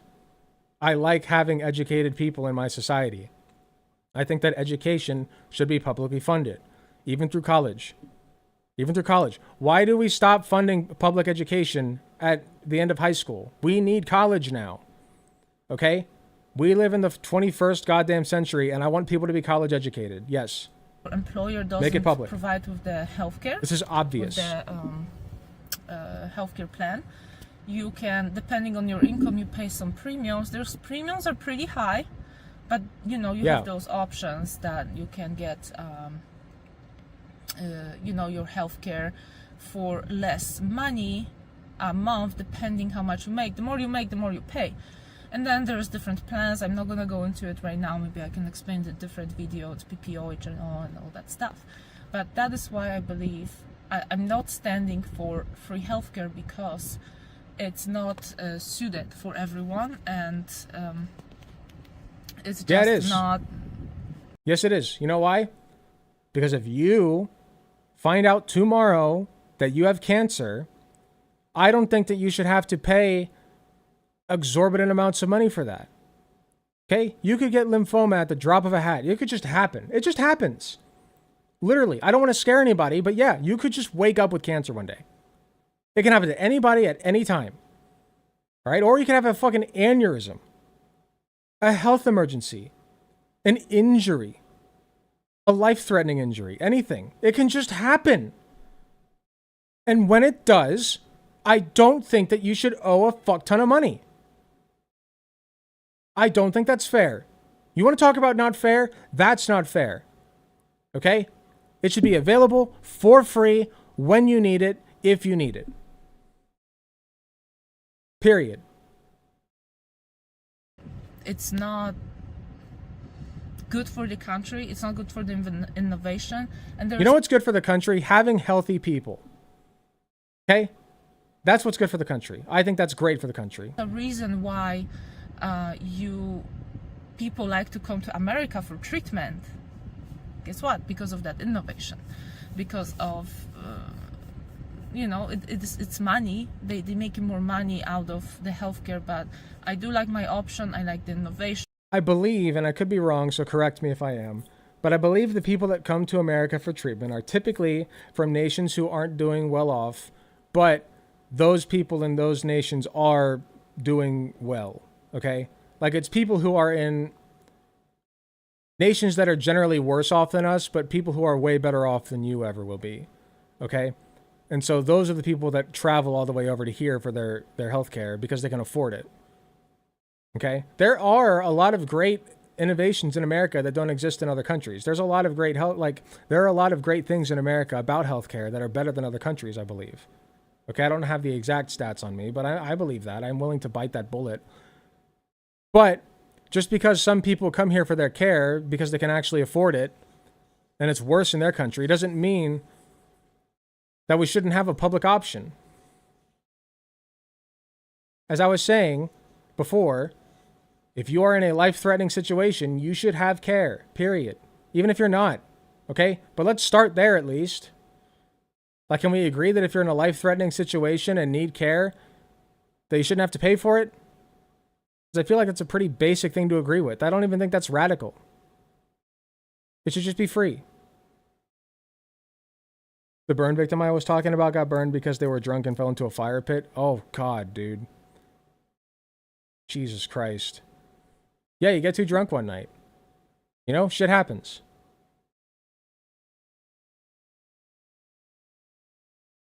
I like the quality care, and I think it's wonderful. So that's because you can afford it. That's my 2 cents. That's why I don't support it.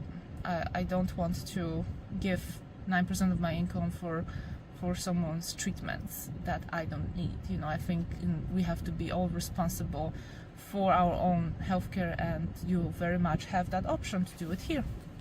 You should be responsible for your own house fire. If your house catches fire, you should have to pay for the fire department.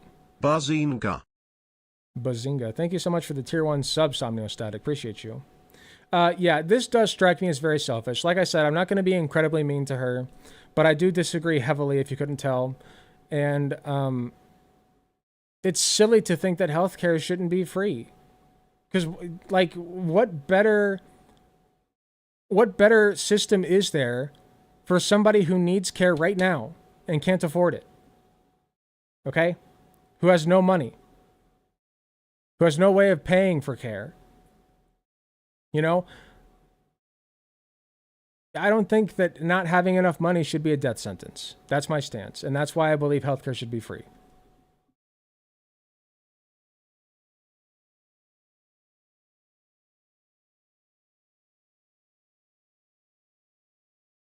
Like I said, well, I stopped recording, but like I said, don't go and harass her or anything. Don't leave, don't interact. DNI, okay? DNI.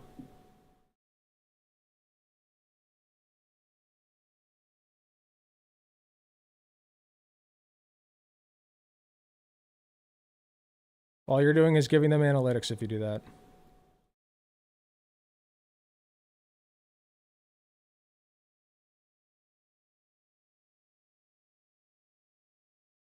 All right, I'm going to take another break real quick, and I'll be right back.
come to make an announcement. Shadow the Hedgehog's a bitch-ass motherfucker. He pissed on my fucking wife. That's right. He took his hedgehog fucking Quilly dick out and he pissed on my fucking wife. And he said his dick was this big. And I said that's disgusting. So I'm making a call-out post on my Twitter.com. Shadow the Hedgehog, you got a small dick. It's the size of this walnut, except way smaller. And guess what? Here's what my dog looks like. That's right, baby. All points, no quills, no pillows. Look at that, it looks like two balls in a bong. He fucked my wife, so guess what? I'm gonna fuck the earth. That's right, this is what you get. My super laser piss. Except I'm not gonna piss on the earth. I'm gonna go higher. I'm pissing on the moon. How do you like that, Obama? All right, I'm back.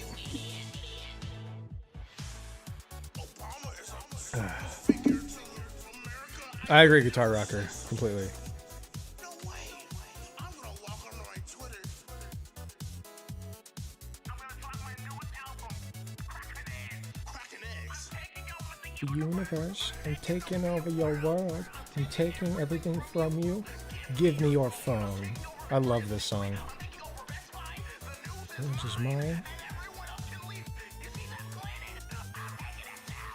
Yeah, he pissed on the moon. He did. He did.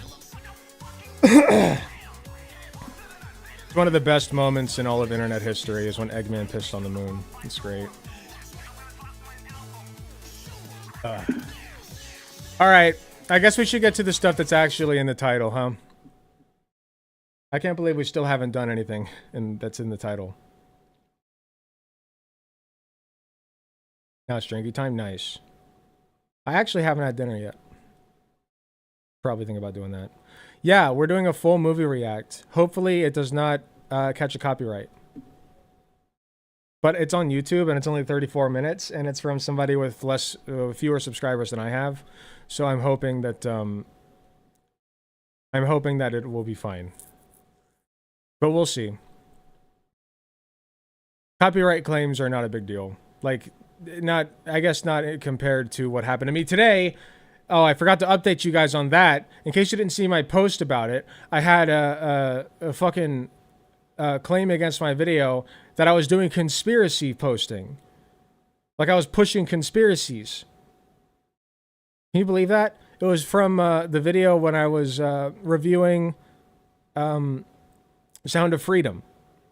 That bullshit video about child trafficking that like has a lot of Like, it doesn't have a good message behind it.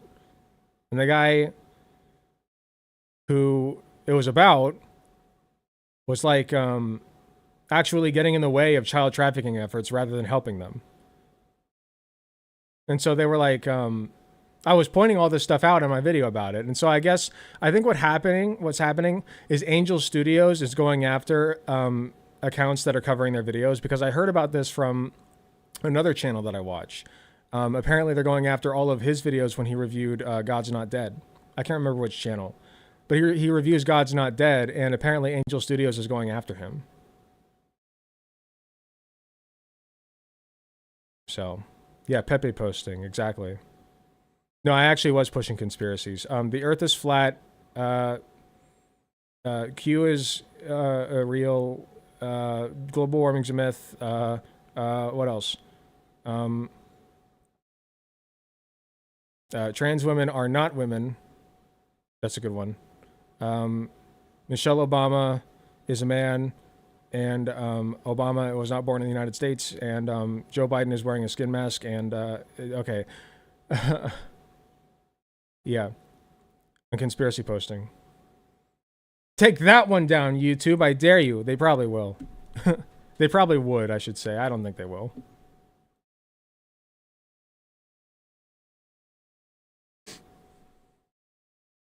Yeah, and Kamala turned black just last week. She was Indian until she wasn't, right? Whichever one it is this week, because the concept of being half Indian and half black doesn't exist. Okay.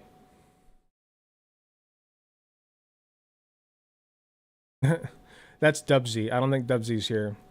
Dubsy is usually in bed by this point, since they're from Germany.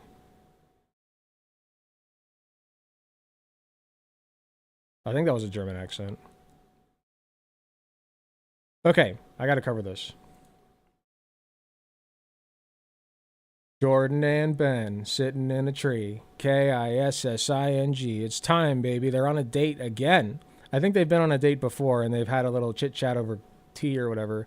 And they're doing it again. This time, it's why Jordan Peterson relates to the biblical story of Jonah. Now, for those who don't know what Jonah is, first of all, you haven't seen one of the greatest films of all time, Veggie Tales Jonah. Okay? That was a fucking banger. And I'm not kidding. This is not me kidding. I actually have very fond memories of that movie. It was very fun. If you want to learn about the basic premise of Jonah's adventures in a fun format, go watch that movie, unironically. So basically, Jonah is the guy that got swallowed by a whale, and because he was tasked with bringing God's message to Nineveh, which was known for like its horrific crimes. Not a safe place to be is basically their idea. It's basically what a Republican's idea of Chicago is right now, if you can imagine that, but real. So he didn't want to go there. So, because he thought he'd be killed. And so he ends up not doing it. And God punishes him for it by making a whale swallow him or something. And that's all I remember. So that's Jonah. And we're going to see why Jordan Peterson relates to him. Let's take a look. Time with the biblical text. Who is the character who you find your heart with the most? Not God, everybody else. Who, like, you've gone through a wide variety of these characters. Who do you see yourself in, or who do you sympathize with the most, or whose story do you find yourself drawn back to? Maybe Jonah. He said no, so God said vor. That's pretty good. Maybe Jonah, you know, because Maybe Jonah gets swallowed by hell because he refuses the call of his conscience. And it's a great story because gets swallowed by wait, hold on. Swallowed by hell because he refuses the call of his conscience. I don't think that's how it went down. And it's a great story because the It's a fun story lays story. out the multiple motivations why someone might run from their conscience, but also points out that there isn't anything more dangerous that you can do than that. You know, even though if you speak the words of truth that you're called upon, there isn't anything more dangerous you can do than running from your conscience. I guess in a philosophical sense, I can see why that is. to speak, that may endanger you. But remaining silent in the face of a divine command is even more dangerous. And they're A divine command. When did he become so like religion pilled? A divine command. Like how? There's no way of saying whether or not something like your conscience is a divine command. You just have to follow your fucking conscience. Okay? You have to just do what you believe is right. Like that's not a divine command. Did Ben just say a non-religious character? No. He said religious, I think. there may be times in your life where you have to pick between competing dangers. You know, there's no safe pathway forward. Often, if you're compelled to speak, that's the situation. But the story of Jonah indicates very clearly that here's what it indicates, Ben, and this is. I think what the story of Jonah indicates is that God can force you to do things at the risk of being swallowed by whales. Like, he really strong-armed Jonah into that fucking position. Okay? There was no getting out of it. God said, you will do this or you will die in a horrific fashion.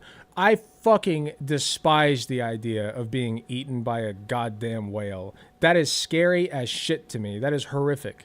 No thanks. I know that it's a fantasy story and that like angels appeared to him while he was in the whale. He was alive in the whale, whatever. It's a fantasy story.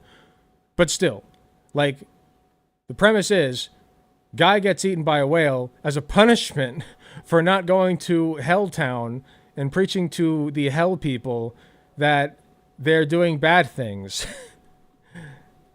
Okay? I'm just saying, I would also have my my doubts about going there. This is an axiom of religious faith.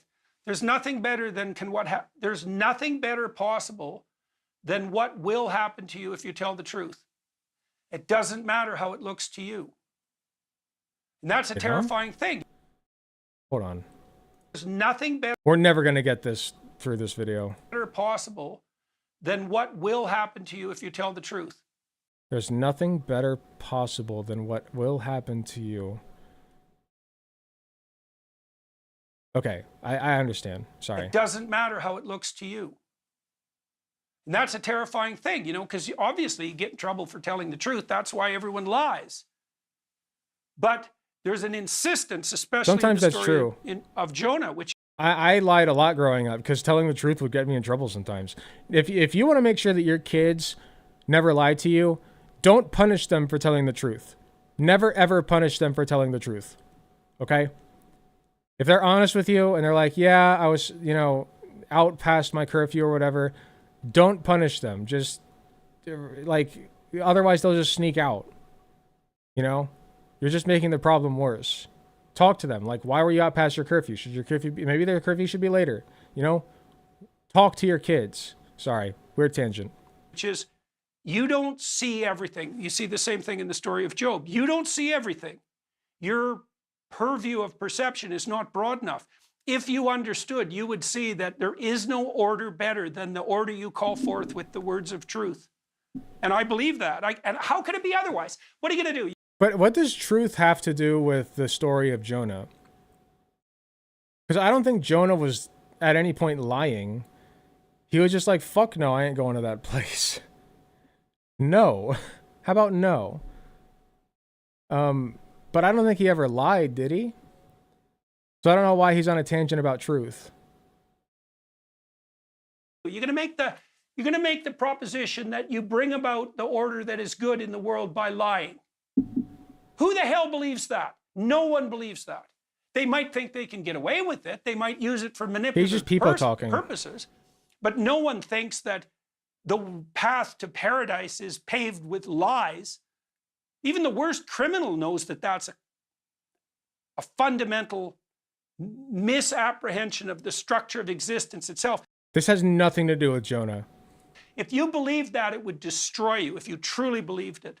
Yeah, the story of Jonah is fascinating also because what Jonah's really seeking to avoid... Okay, now we're back to the story of... Okay, got it. I mean, just historically speaking, is the conclusion that God is saying to him, which is that the area in which you live will be conquered by your enemies, right? Nineveh, which is in Assyria, is an enemy to the Israelite kingdom at this time. Right. And so what Jonah is being told by God is you need to go and have these people repent, even though the likely outcome of their repentance is going to be their mastery of the people you live with. I mean, it's going to be bad for you. It's going to be bad for your nation. You still have an obligation to go and repent. This is why. Hold on. I mean, the outcome of their repentance is going to be their mastery of the people you live with. I mean, it's going to be bad for you. It's going to be bad for your nation. You still have an obligation to go and repent. This is why Jews read Jonah on Yom Kippur. God didn't have to do it this way, though. I'm just saying. Like, if you really do think your God is all powerful, like, he could have just stepped in himself and stopped that. I'm just throwing that out there. Yeah, G-Man be like, go to a devil town and say you're Christian so they kill you. Jonah's like, I don't really feel safe doing that. G-Man, now die in a whale. Well, just die, I guess. Or this on the Day of Atonement, because the idea is that everyone is worthy of atonement, even people who are going to go on to do bad things. That atonement is a continual process, and that atonement is, in fact, such a high goal that we don't even look beyond what happens beyond the atonement. Like, once the atonement is done, you've atoned, you're pure in that moment. What happens next? You know, that's up to you. And so he relates to the story of Jonah, but I still don't. Have they really explained how or why Jordan Peterson relates to the story of Jonah? Because I still don't understand. I still don't have a good grasp of why. They're explaining the story, they're explaining the implications of the story, but they're not relating it to Jordan Peterson, it feels like.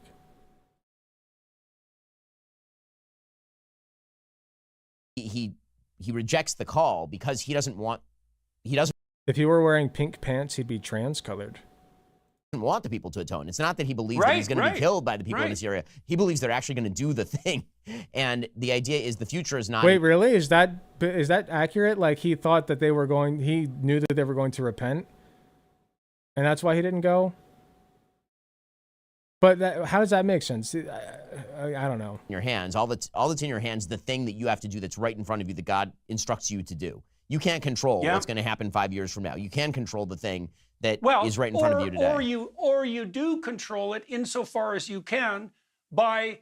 Oh wait, I just had a thought. Is he saying that he feels like Jonah because he feels the urge to go in front of other people and be like, well, trans people actually don't exist, and you should misgender your trans daughter so that she disowns you? You know, like he's saying that he feels like Jonah because he's going in front of other people and saying that horse crap and feels like he's being persecuted because of it. Does that track? Is that where he's going with this?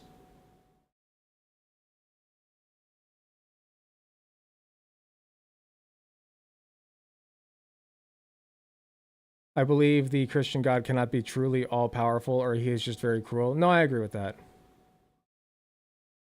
I think so. Okay, maybe. That's a valid theory, right? We'll keep that one on the burner. Uttering the words that your conscience compels you to We're utter. We're cooking with that one. That's the best you've got. There's no up above that. There's no rationalistic manipulations that are strategic on your part that's going to pave a pathway forward better than just the stark truth. And so, yes, the stories were fun. It's so fun to take apart the story of Jonah. It's such a complex story. It's very, very comical, too, and it's very realistic. You know what is a bad thing? If you're not taking care Is of that your it? health. You like that transition? Oh. I know you did. So here's the deal. I thought Ben Shapiro was just going to talk the rest of the time. The biblical stories are hyper-realistic. It's very interesting to go through. The biblical stories are highly realistic. After just getting done talking about a guy being swallowed by a whale, talking to angels inside of that whale, and then the whale spits him up and he's totally fine. Hyper-realism from the Bible. Well known for its hyper-realism. So yeah, that's very exciting, Ben. And what we're producing with the Daily Wire, that's very exciting. And the Gospel Seminar, that's a ridiculous opportunity. And we launched this online university 2 weeks ago, Peterson Academy. Goody. And we've got 25,000 Peterson students Academy. already. And so that's like 25,000 suckers. What fucking degrees are you qualified to give out? I don't think so. You got 25,000 students? Of what? What degree are they earning from this prestigious university of yours, oh, Mr. Peterson? Like what? Sorry, Dr. Peterson, even though your license is... I don't know if he's had it officially revoked. I think I might have lied about that one time. But it's definitely on the line because of the shit that he's been saying and doing. And people are happy with it by all appearances. And so all the courses come out real soon. And now we have enough capital to, we're going to find the best professors in the world on It an was ongoing revoked? basis. There you go. And we're Former gonna doctor. film them at the highest possible quality, and we're going to distribute that at the lowest cost and educate everyone who wants to be educated. So that... Hold up, what? Wait. Film them at the highest possible quality, and we're going to distribute that at the lowest cost and educate everyone who wants to be educated. Well, what if they can't afford it? You wouldn't give it for free? I'm just saying. I mean, if you believed in it that much, you'd do free education. So that's fun. That's ridiculously entertaining. I mean, 15 years ago, is this what you They can imagined definitely that you would afford be it. doing? I mean, it is kind of amazing, the trajectory from teaching psychology in Canada to doing what you're doing today. Well, Ben, I knew, like, students reacted to the material I was teaching in a way that was very unlike their reaction to most courses. And I was always kind of shocked that I got away with it, both at Harvard and at the What? University of Toronto, because I thought, boy, if anybody ever figures out what I'm teaching, there's going to be hell to pay. And of course, Just normal professor thoughts. Boy, I sure will. I'm going to get in a lot of trouble for this one. Yeah, well, here we go. Perfect. You love that from your professor. of course, that eventually happened. But I knew... Eventually, I it knew did that happen. what I was describing had a revelatory quality. Now, I'm not attributing that to me. You know, I read an essay by Carl Jung a long while back called The Relations Between the Ego and the Unconscious, and it's a very interesting essay. It's very hard to understand unless you know what he's talking about. And what he's It's talking very hard to understand. I'm an intellectual, though, so I can. about specifically in that essay is the danger of attributing the power of archetypal I'm smart, narrative by to the way. yourself. Right? And so he warns against that very explicitly, that that's the pathway to like a manic inflation or a pathological populism, a What is he self-aggrandizement talking about? that's Luciferian. And it's a very strict warning. I And so don't know, I was always Chet very Wilson. careful to understand that there's a very big difference between the messenger, let's say, and the message. And the fact that I was unveiling the deeper meanings of these archetypal stories, that wasn't, the power in that wasn't me.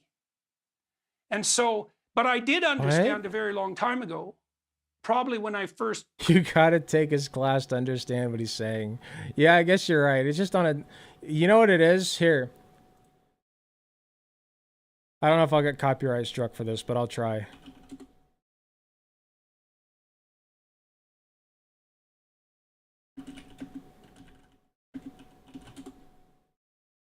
I'll keep it short. If a diploma will... So the idea here in this regular show episode is that they drank smart juice and they're way too smart for other people to understand them now. Here's what's going on. You ready? Hi, Rigby, get downstairs right now and clean up the or I am gonna fire. Dude, what does he say? That's me. Oh no. And then this is Jordan Peterson. Quorum he vitio Morianis. Morianis? Morianis vestris and... That's what's happening. Okay, sorry. Back to this. cracked some of these codes, so to speak, Dubsy, cut that down as much as you can so we don't catch a copyright. that there would be a stunning consequence of that. Because you can't delve into those stories without encountering the burning bush. You can't. And there's nothing that What are you reveals talking itself about? with more might than, as Solzhenitsyn said, than a single word of the truth. And so I could I'm see so that. lost.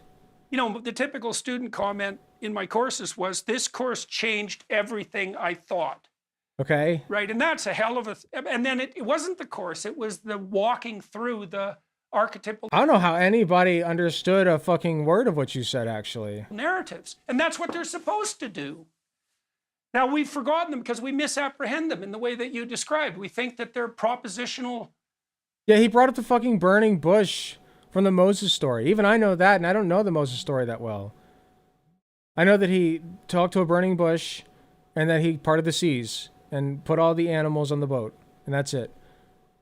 But that has nothing to do with Jonah. Hypotheses. They're not. They're descriptions of the structure through which we see the world. And now I think we can consciously understand that in a way that wasn't possible before. And that. Oh, Noah was the boat guy. Duh. Yeah, see, I fucked that up. That's an easy one, and I fucked it up. That's a ridiculously exciting thing to participate in. So, Jordan, I would be remiss if I didn't get the update on the Canadian attempt to come after you using the mechanisms of DEI law. I know. So what is the latest update on Not the... DEI. Well, my lawyers are in touch with the college. The college told us to get in touch with whoever's going to re-educate me, but they redacted the person's name in the document. He needs re-education. So I don't know who the hell to contact. And so... By the way, I think I hit the nail on the head. Like, he feels like Jonah because of what happened to him at this college. He spoke out and got punished. I told you. I called it. I've got my lawyers straightening that out so that I can reach out to the social media expert, whatever the hell that is, so whatever that I the hell, be re-educated. And so, I don't exactly yeah, so you're not know a how dick that's anymore. going to proceed, but I'm going to go along with the show, at least in part out of morbid curiosity. No, you're doing it because you want to keep your little license, dude. That's why, okay? You want to keep your little license. You want to be able to say that you're a doctor. That's why you're doing it, okay? You don't have any moral principles. You're not some prophet like fucking Jonah, all right? Nobody cares about what you have to say anymore. When's the last time you guys saw somebody bring up Jordan Peterson who wasn't a leftist? Maybe I'm just in a bubble, but I feel like he's so not relevant anymore. Just nobody gives a shit. And my attitude towards it has changed slightly because I'm He's increasingly insane. embarrassed to be identified as a professional psychologist because Dude, he couldn't win a 1v1 against a fucking glass of apple cider. Get my out colleagues have manifested such a shortage of spine in the face of the onslaught, let's say, by the Manifested a gender-affirming shortage care of spine. liars and that it's There we embarrassing go. to have the profession Trans that I have people. now, Trans which I think bad. increasingly does more harm than good. But by the same token, I'm not going Totally, to let a bunch dude. of half-wit DEI radical leftist The all the data we have does not say the exact opposite of what you just said. It doesn't, and you shouldn't go looking for it because it definitely doesn't. utopian lying But go off, pricks King. take my license away without a war. Train's bad. And so far my hand has been stayed, at least to some degree, by the necessity of behaving properly while the legal battle unfolded. But now it's sort of, well, all the gloves are off, boys and girls, and we're bloody well going to see how that turns out. So it's very annoying. And there's a part of me, maybe this is why I identify with Jonah, let's say, is I'd just as soon flee to Scottsdale, Arizona, where I have a house, and say, to hell with you, pikers. I don't need that trouble and Whoa, is that a harassment and slur? all the expense and idiocy that goes along with it. But I think I have That definitely has slur energy, doesn't it? Although it is somebody I know his last name. You wouldn't know him. He's a tiny streamer. a moral obligation to see the show out to its end, whatever that might be. I can tell you the end isn't going to be what the people who are driving this strategic machination think it's going to be. That's for sure. So, isn't it pronounced machination? I guess you could pronounce it machination. Okay, Katie just confirmed that you can pronounce it either way. we'll see, Ben. Maybe I'll get Matt Walsh to re-educate me. He's a DEI certified, whatever the hell you are when you're DEI certified. Ugh. And so, It's true. It's true. He has the qualifications. Dude, imagine getting fucking educated by Matt Soy Boy Walsh. Ugh. Disgust. I'd feel slimy afterwards. I'd feel like I need a shower. Ugh. And he does. He has all the qualifications. Disgusting. Yeah, and so if he continues Imagine him violating your consent. Ugh. along this path, we will have to exile him to Canada. Are you tired of the lies and the twist of the... Okay. That was fun. I always love it when Ben Shapiro and Jordan Peterson show off their little romance. It's cute. I like going over it.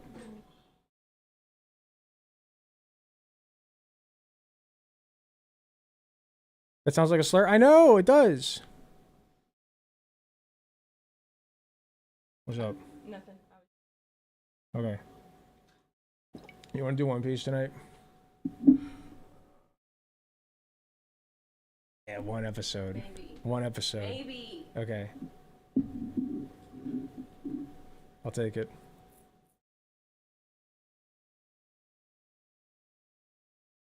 I actually thought about covering a Matt Walsh video tonight.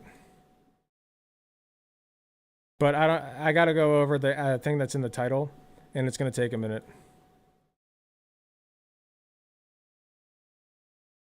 You ship Peter Piro? Peter Piro, that's so cute. That's adorable.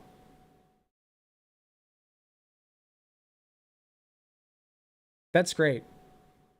Yeah, that's my new favorite ship, Peter Piro. Alec plus Katie are so cute. I agree.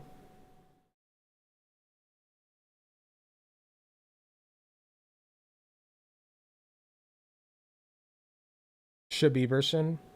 Ooh, that one's pretty good too. That one's a little sillier. Peter Piro is cute. Shabiberson is a little sillier. I like both of them. It's like Vegito versus Gogeta. Although in that case, it's fusions, not ships. I guess, though, if you do ship Goku and Vegeta, you would call it Vegito. Or Gogeta. You would call it what the fusion is, right?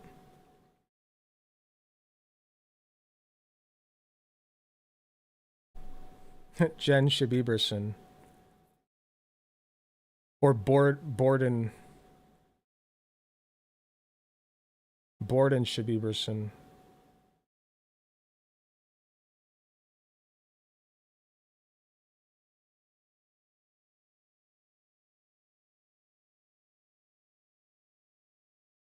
Beanie and Jor Pearson. And Steven Universe ships and fusions are the same. Yeah. I was actually gonna bring that up. Like, do they do ships by gem in Steven Universe? Like, if you ship Pearl, let's say that you ship Pearl with Amethyst, right?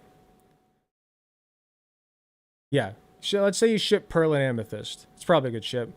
Would you call their ship like their fusion? Their fusion gem? I know I've seen Pearl and Amethyst fused. I forget what it is. They're like that one tall lady who does the arrow. All I want to do is see you turn into a giant woman. I remember that episode. You would call the ship the fusion gem? Interesting. Okay, so it wouldn't be Amapearl or Pearlithist. It would be whatever their fusion gem is. Garnet is technically a ship? I am aware of that one, yes. Two of you said it at the same time.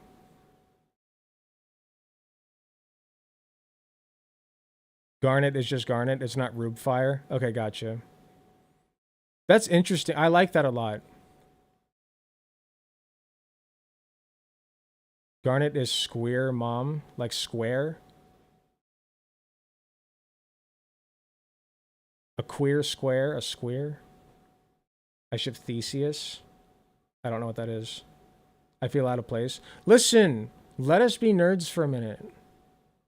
Okay, I really need to take a quick break, and then we have to get into the movie because it's going to take a minute if we get through all of it.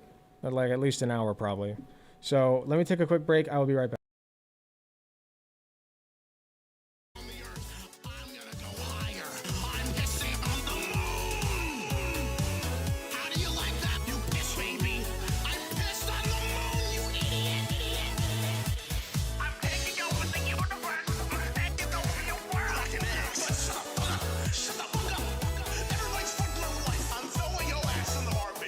Why is the camera zooming in?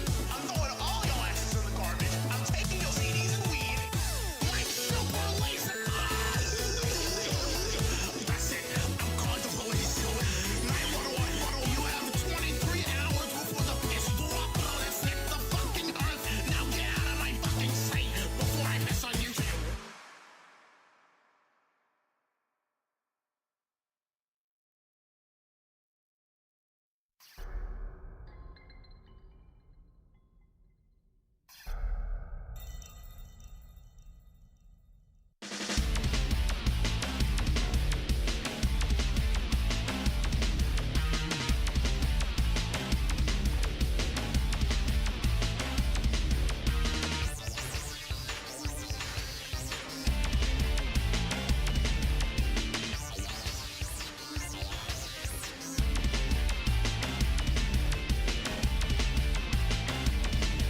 I'm back.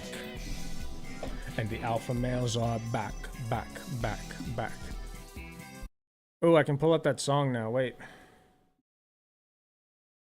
Because they played it. I remember they played it yesterday.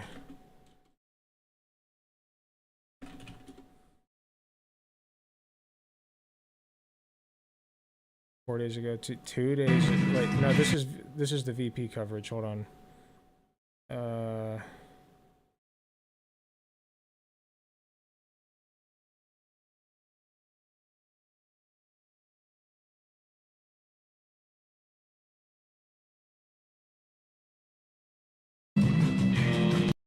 Is this it?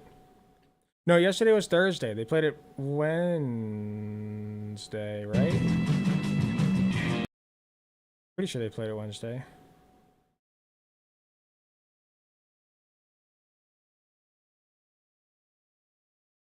Nope.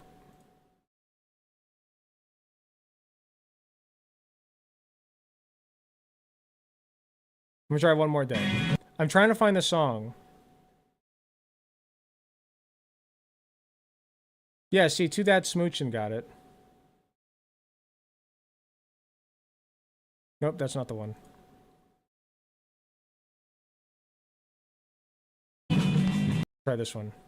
One more. I gotta find it. I love this song. Yeah, I found it!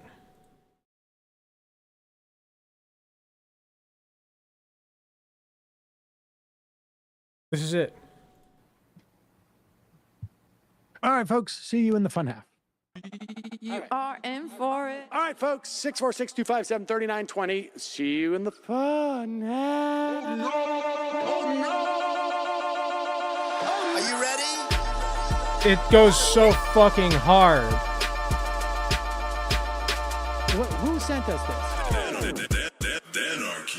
Alpha males are back.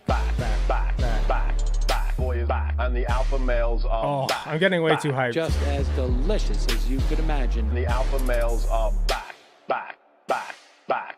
Yeah, if you don't watch Majority Report, yeah. Just want to degrade the white man. Alpha males are back. I take all of it in my throat. Alpha males are back. Snowflake says what? The alpha males are It's great, isn't it, Lesbian Wolf? You are a madman. And the alpha males are back. Oh no, Sam Cedar! What a fucking nightmare! The alpha males are black. Bring back DJ Danner. Yeah, or a couple of them. Just put them in rotation. DJ Danner. Well, the problem with those is they're like 45 seconds long, so I don't know if they're enough. I love the Steven Crowder. Fucking nonsense. You see white people doing drugs that look worse than normal white people, and all white people look disgusting. Fuck 'em. And the alpha Fuck 'em. males Psych. Fuck 'em. What a fucking nightmare. Disagree. What? Gonna play this at my funeral. Snowflake says what?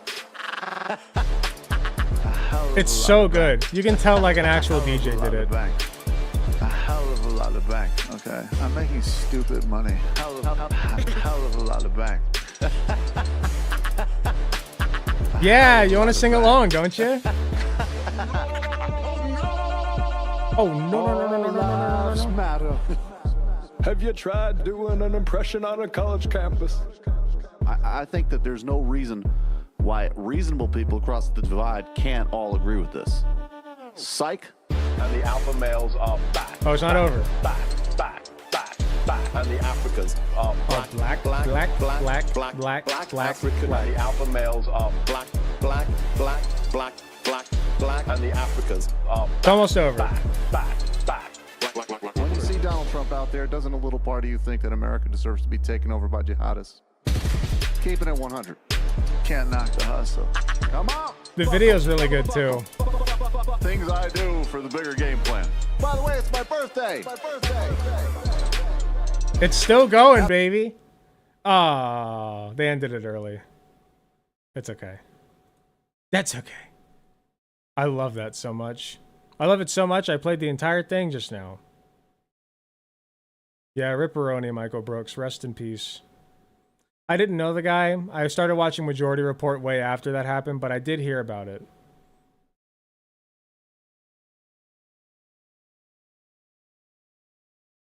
If you're a self-proclaimed alpha male and you're unironically right-wing, you're just a poser. Yeah. Yeah. I agree. Okay. We gotta watch us a movie. So recently I came across this movie, apparently, called Night at the Creation Museum by Creation Today Ministry. Now, we have it pulled up here, and I'm going to attempt to watch it. Hopefully, I won't get struck by copyright. This account is actually smaller than mine. The views are only at like 54K. It's not too big. And it's available on YouTube, so I'm going to assume that it's fine to proceed with this without worry. If it turns out, chat, that things are going awry and you guys can't see the chat anymore, just let me know. But until that point, we will proceed with this, because I've heard that this is garbage. Yes, it is movie night. We do movie night sometimes in the Discord server. It's been a while since I've done it, but I do plan to do it again. People are posting really bad movies all the time in the movie suggestions, so hop in the Discord if you haven't already. That's !Discord if you're in chat right now, or it's in the description below if you are watching this on YouTube after the fact. Okay, now that's out of the way. Let's get started. Night at the Creation Museum by Eric Hovind, Tim Chafee, and Dr. Danny Faulkner.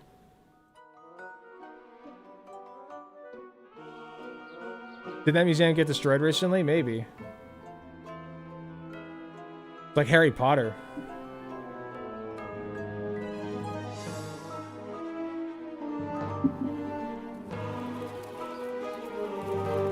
I love movie night. It's always nice when you can do it with all of stream. But we can't always, so go to Discord.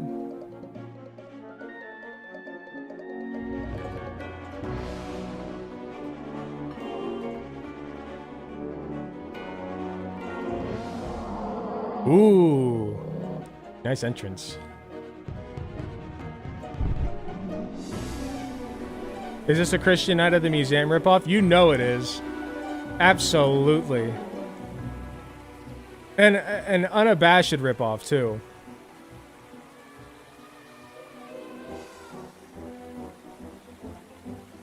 Okay. Get on with it. Yo! Noah's Ark! Oh! All I can see is the big boat from One Piece now. Come on already! Oh my god.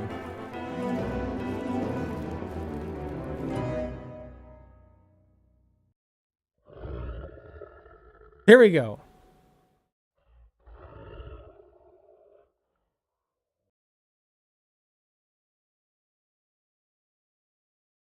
Lots of Hovins. I didn't notice.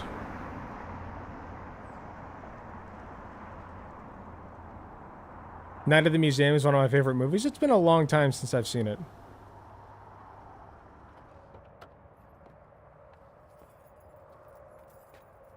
Okay, here's the security guard showing up for work.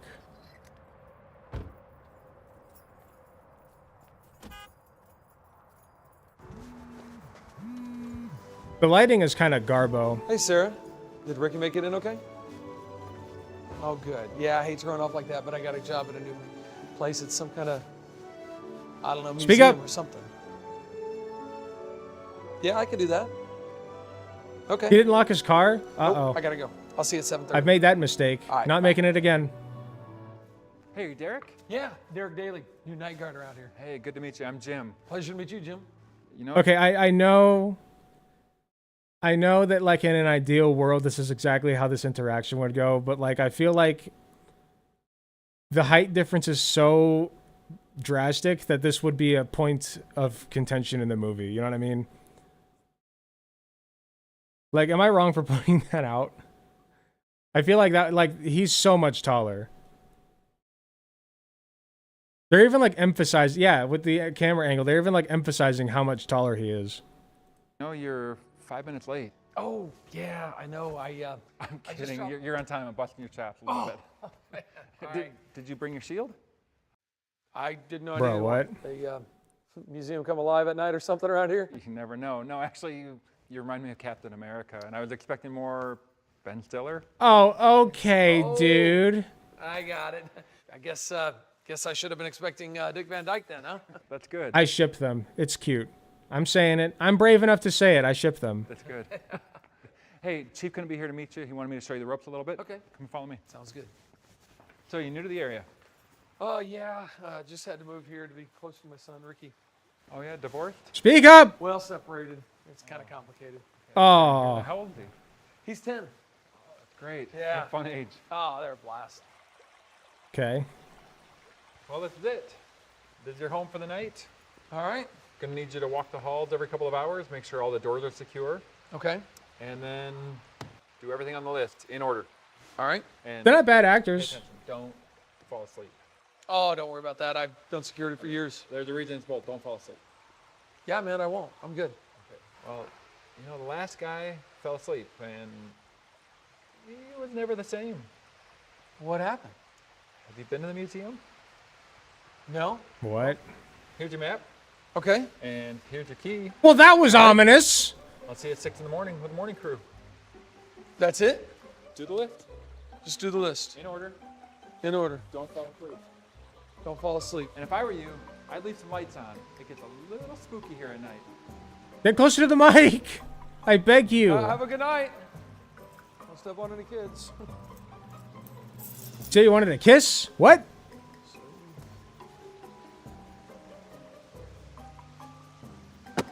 Follow the list. Okay, we're following the list. Surprisingly, this is not the worst Christian movie I've seen thus far. Museum guests. It is serviceable. Did you Okay. guys meet Gigantor? Just introduced me to my new job. Got some goofy shenaniganery. Okay.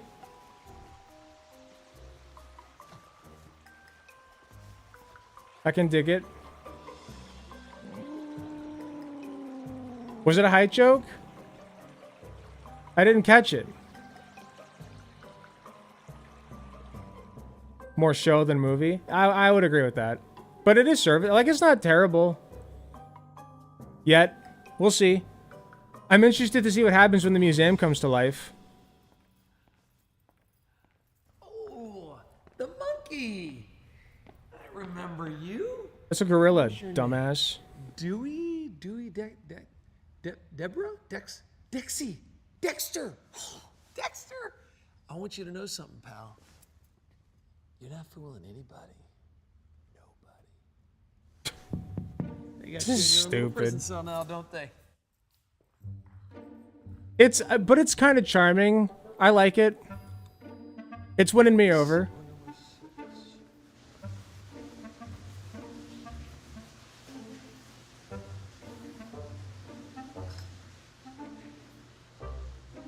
Two naked people. Don't you spy on What them. museum is this anyway?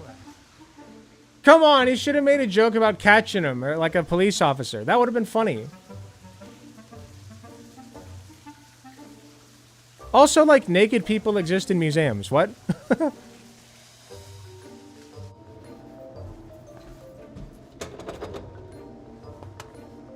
Depends on the museum, but yeah, absolutely.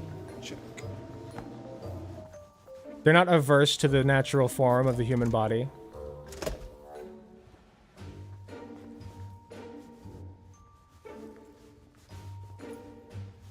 Okay, it's starting to get a little boring. Let's pick up the pace here. Naturalistic evolution and biblical creation.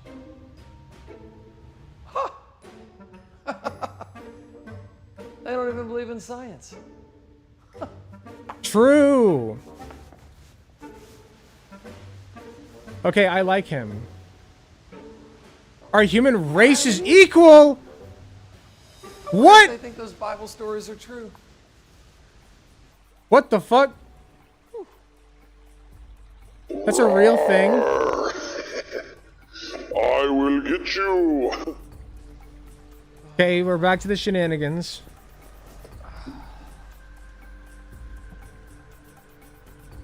I would play a FNAF of this. That's kind of what I thought. Prepare to die.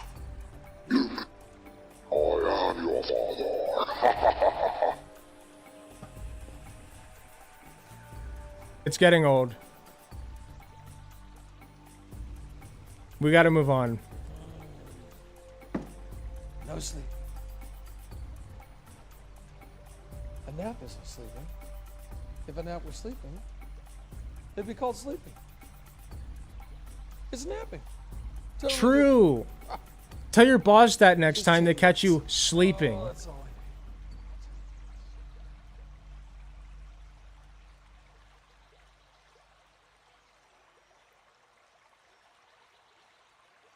I did fall asleep on the job once. Only once, ever. It was while I was working at a gymnastics center. And it was... there were several people around, so nobody was in danger or anything. But I fell asleep in the foam pit because we were doing basically this babysitting thing for Black Friday. And so we just had a bunch of kids like playing around with the gymnastics equipment. And I fell asleep in the foam pit because I was playing with it. And I'm just like, I just dozed off. Never again did that happen. My boss came in and she's like, wake up, sleepyhead. And I did not get in trouble because she was the best boss ever. And I love you, boss Katie. Not my wife, Katie. Boss Katie. Love you. Greatest boss ever. Greatest boss ever. Completely understanding. But yeah, don't fall asleep on the job. Hello? Bad idea. Somebody there? Hello?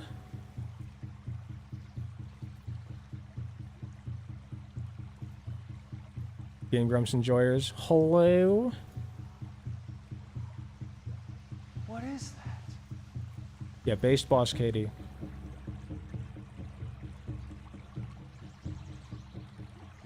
What the fuck is that?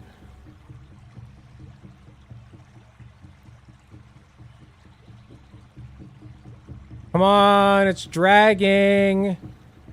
Dragging. This camera angle's old. It's stale. Yo! Let's go. Gobble them up.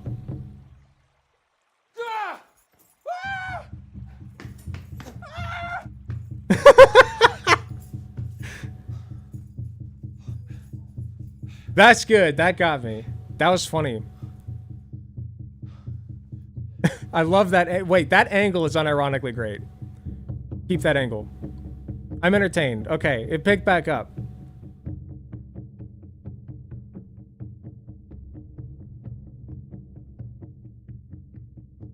No, I love my wife, Katie. I was just not talking about her at that specific moment. In the context of the time before I met her, I was not talking about her. Trolls.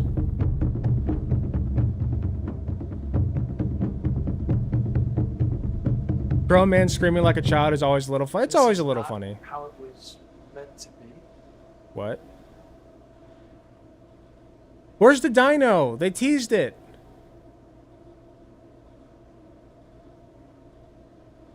Okay. I'm feeling some tension. Yeah, what? Jim! Hi? What are you doing here? What are you doing here? I'm guarding the museum. No, you're not. You're sleeping. I'm not sleeping. Oh shit, he's still asleep. I was napping. Technically, there's a difference. You've experienced something like this before, haven't you? A loved one suffering? What? Yeah. Yeah, I have. What? My mom. She died of cancer. You know, it's not supposed to be this way. I just don't understand, man. You guys have a whole museum here to teach kids Bible stories like they're true. Like God really created the world, but look around. You're good, Queen Laura. I mean, Thanks if for being God here. really created the world, you gotta ask, why is there so much evil and so much suffering? Wait, why are we here now? It hasn't always been like this. Sure it has, man. Animals. They haven't established this character as like some anti-Bible atheist person, you know? They haven't established him as that. I don't buy this. He's just a guy. They turned average Joe into atheist Joe here. Animals have been killing each other and suffering for millions of years. Oh, you mean evolution? Yeah. Let's see about that. Whoa! Whoa! What happened? Me too, bro. What'd you do? Oh! Dexy! No, not Dexy. Lucy. Lucy? Australopithecus afarensis. You know, missing link, one of our ancestors, right? I learned about her in school. Okay, real quick, tiny detail. I always hate it when people learn things in their dreams. Although he did say he learned about it in school, so maybe I'm complaining about nothing here. But like, I feel like that's not a term that would come up in my dreams unless I was recently studying that. So I feel like this is like the guy refreshing him on something. I don't know, like I don't buy it. It's not a not very dreamlike thing to do. Problem is, not a missing Is the tall guy Jesus? Ooh, maybe. Not one of our ancestors. Really? Australopithecus, southern ape. She's an ape. Yet, when they depict her in museums and zoos around the world, oftentimes they put human feet on Lucy. Take a look at the skeleton behind Lucy. How many foot bones do you see with her? What? She doesn't have any. That's right, none. And yet they put human feet. Why? Because that's their bias.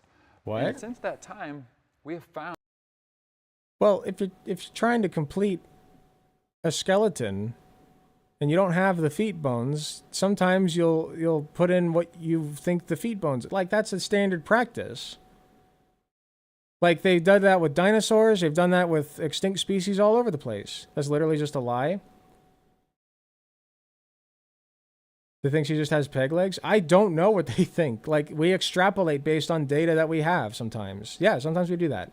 The arm length of the T-Rex recently, like what we think the arm length was, recently changed, I believe. They used to think it was tiny, short, and stubby, and now they think they had longer arms.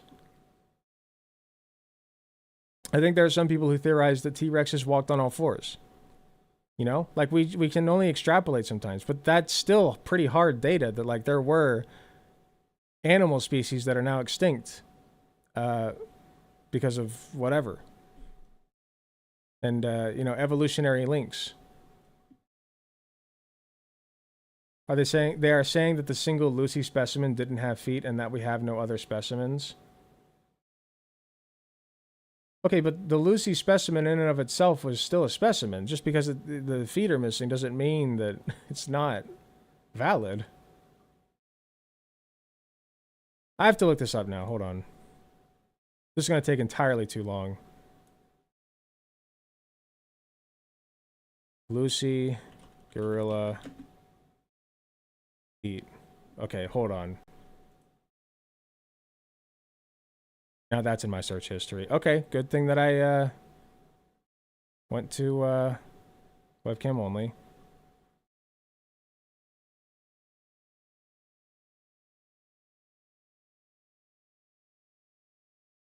Problems with Lucy and skull. Is there like... I'm not finding anything. Is there like not a controversy about her feet? Not gorilla? Lucy. Evolution, feet.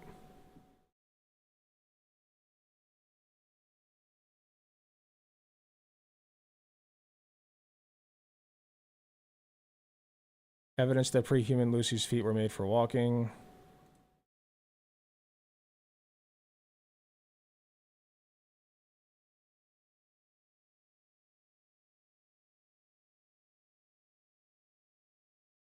What's this?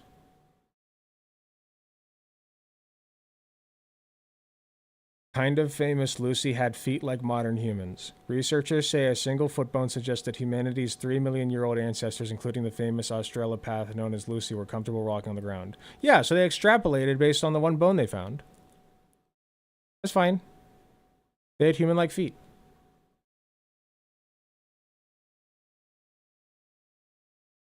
So they're lying? I mean, they're just being dishonest, yeah. Okay. Where are we at? Here we go. Found more specimens of Australopithecus, and we found foot bones. And their feet are very ape-like, just like their skull. The large one there in the middle is Australopithecus. That's the same species as Lucy. And you see the other ones around there, the gorilla, the orangutan, very much the same. Lucy was an ape. And the best evidence for Lucy being a missing link is found in the artwork. Have a look at this. Yeah, I mean, they're just like, this is all disproven.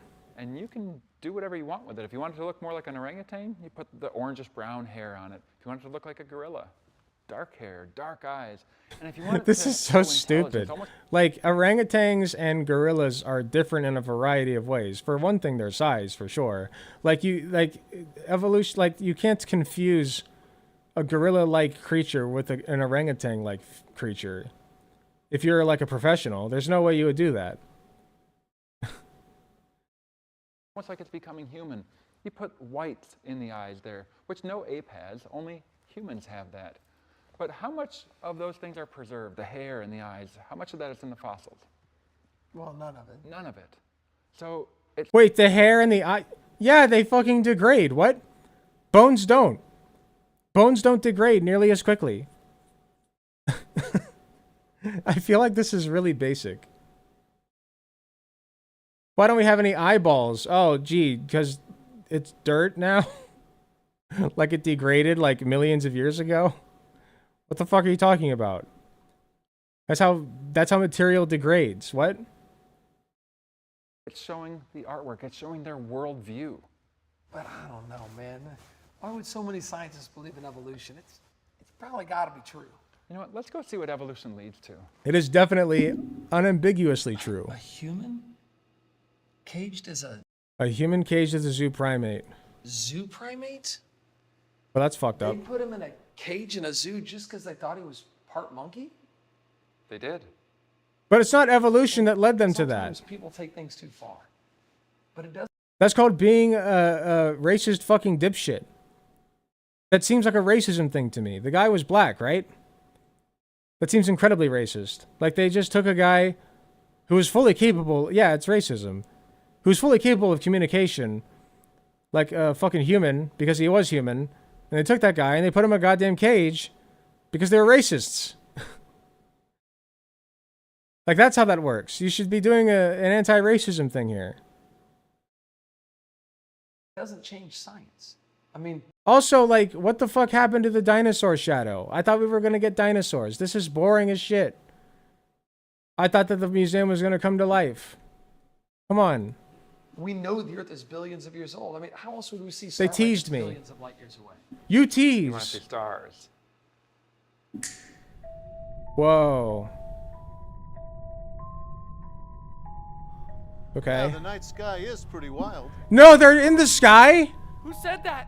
I did. Look at me. I'm literally in the sky right now. Who's I? Me.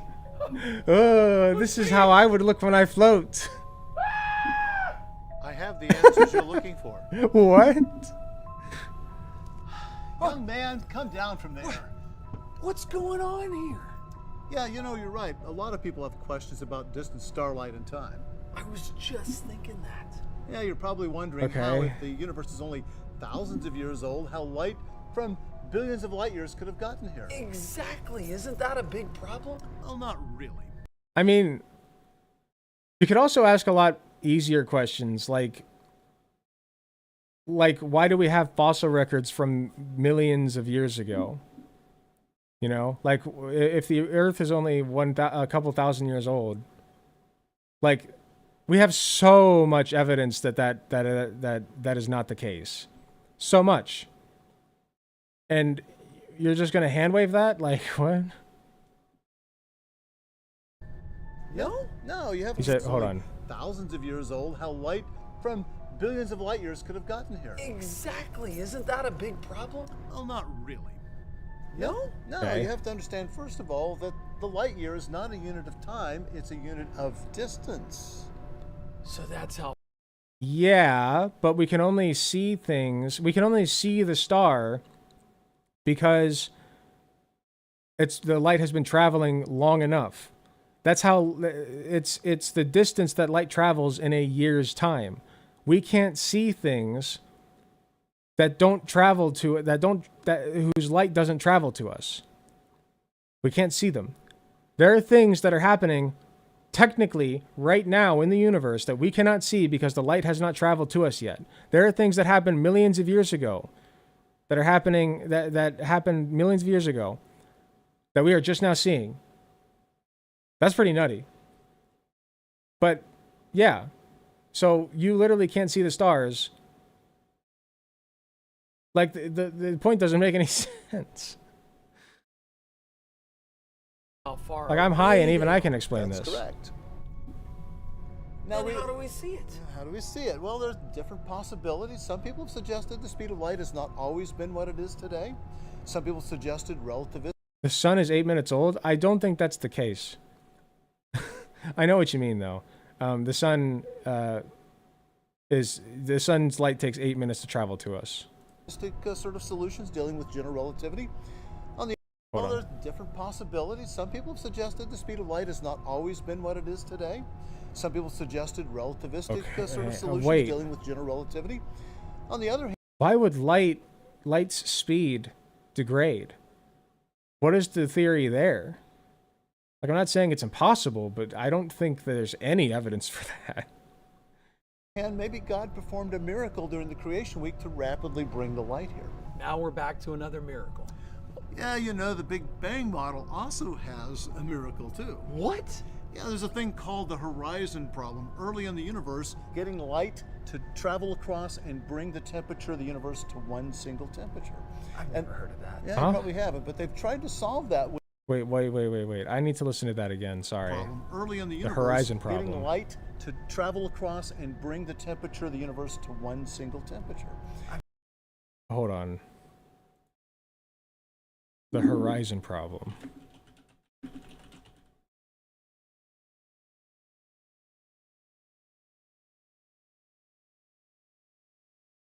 The horizon problem, also known as the homogeneity problem, homo, is a cosmological fine-tuning problem within the Big Bang model of the universe. It arises due to the difficulty in explaining the observed homogeneity of causally disconnected regions of space in the absence of a mechanism that sets the same initial conditions everywhere. It was first pointed out by Wolfgang Rindler in 1956. The most commonly accepted solution is cosmic inflation. Different solutions propose a cyclical universe or a variable speed of light. Interesting. But none of it says that it can't be explained. Like, clearly people have tried to explain it. So, like, there are explanations that make more sense than God did it. I've never heard of that. Yeah, you probably haven't, but they've tried to solve that Heat with death what we versus call Big Crunch, cosmic got it. inflation, though there's no evidence for it and nobody knows how it works. But people believe it anyway. So you're telling me the Big Bang has a miracle, but it doesn't have a miracle Therefore, maker. God. And creation has a miracle with a miracle maker. That's about it. Huh. Yes, and you know, when you really think about it, the problem is Whoa. not the light travel time problem. The problem is creation itself. You know, the universe is pretty vast. And it takes a very big God, a very powerful God to make something like this. So the real question is creation. If you Especially in believe 1,000 that God years. created the universe, I think you would agree that the light travel time problem is small potatoes by comparison. I guess you... Well, then why human suffering? Okay. Let's assume for a second that he means that God is not all loving, right? If God's not all loving, then human suffering can completely make sense. But like I'm assuming that he believes that God is all loving. So that's why I said that.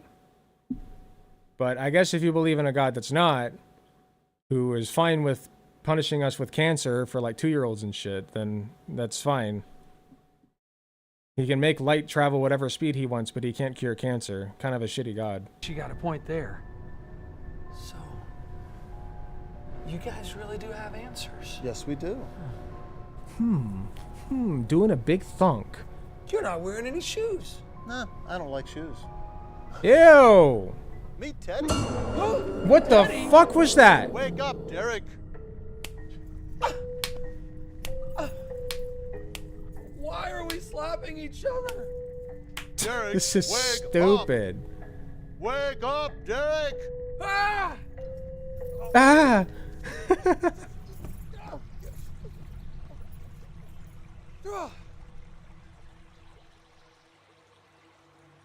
You better wake up, man.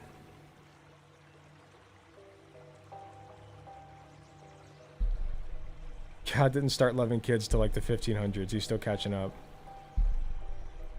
The slap bit is funny. There are charming parts of this, I can't lie. I don't completely hate it.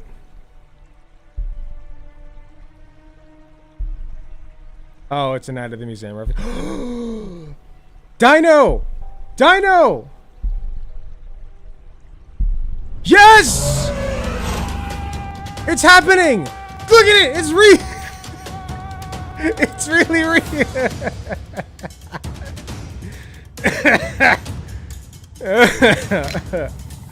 Let's go. Okay, this is worth it.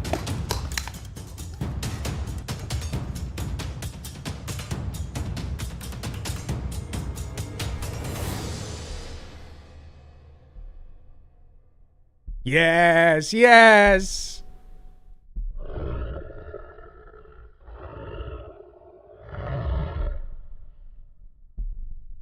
Why is this movie so poorly rated? It has everything.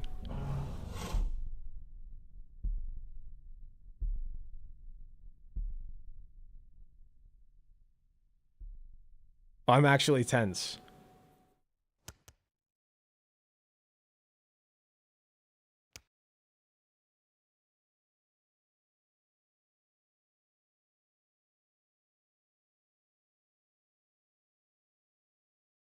I'm not kidding. My heart rate is actually increasing. I'm like waiting for the jump scare. If it can jump scare me, it wins. Ah! That was a little bit fake. Don't eat me! Don't eat me! Don't eat me! Derek, you don't have to my be afraid God. of these guys. They're all dead. Whoa! Ah! Meet Ebenezer. Ebenezer. Kind of lame that it's all taking place in a dream, though. A lot of people have been taught that dinosaurs lived 65 million years ago. The truth is, they were created on day 6, the same day that God made Adam and Eve. No way, man. True. You're telling Adam and me Eve this right in the guy- dinos. Let's go. He's a fossil. I mean, fossils were buried, you know, in rock layers that are Like the Flintstones. See, the millions of Flintstones are years right. How do you think he became a fossil? Well, he probably died. Yeah. And then. And he was preserved in well, you see what like happens is, minerals he or lays some there, shit. And it takes like millions of years, but leaves and sticks, rocks. Yeah. Microbes degrade the outside tissue and then the bones are left because bone takes a lot longer to degrade.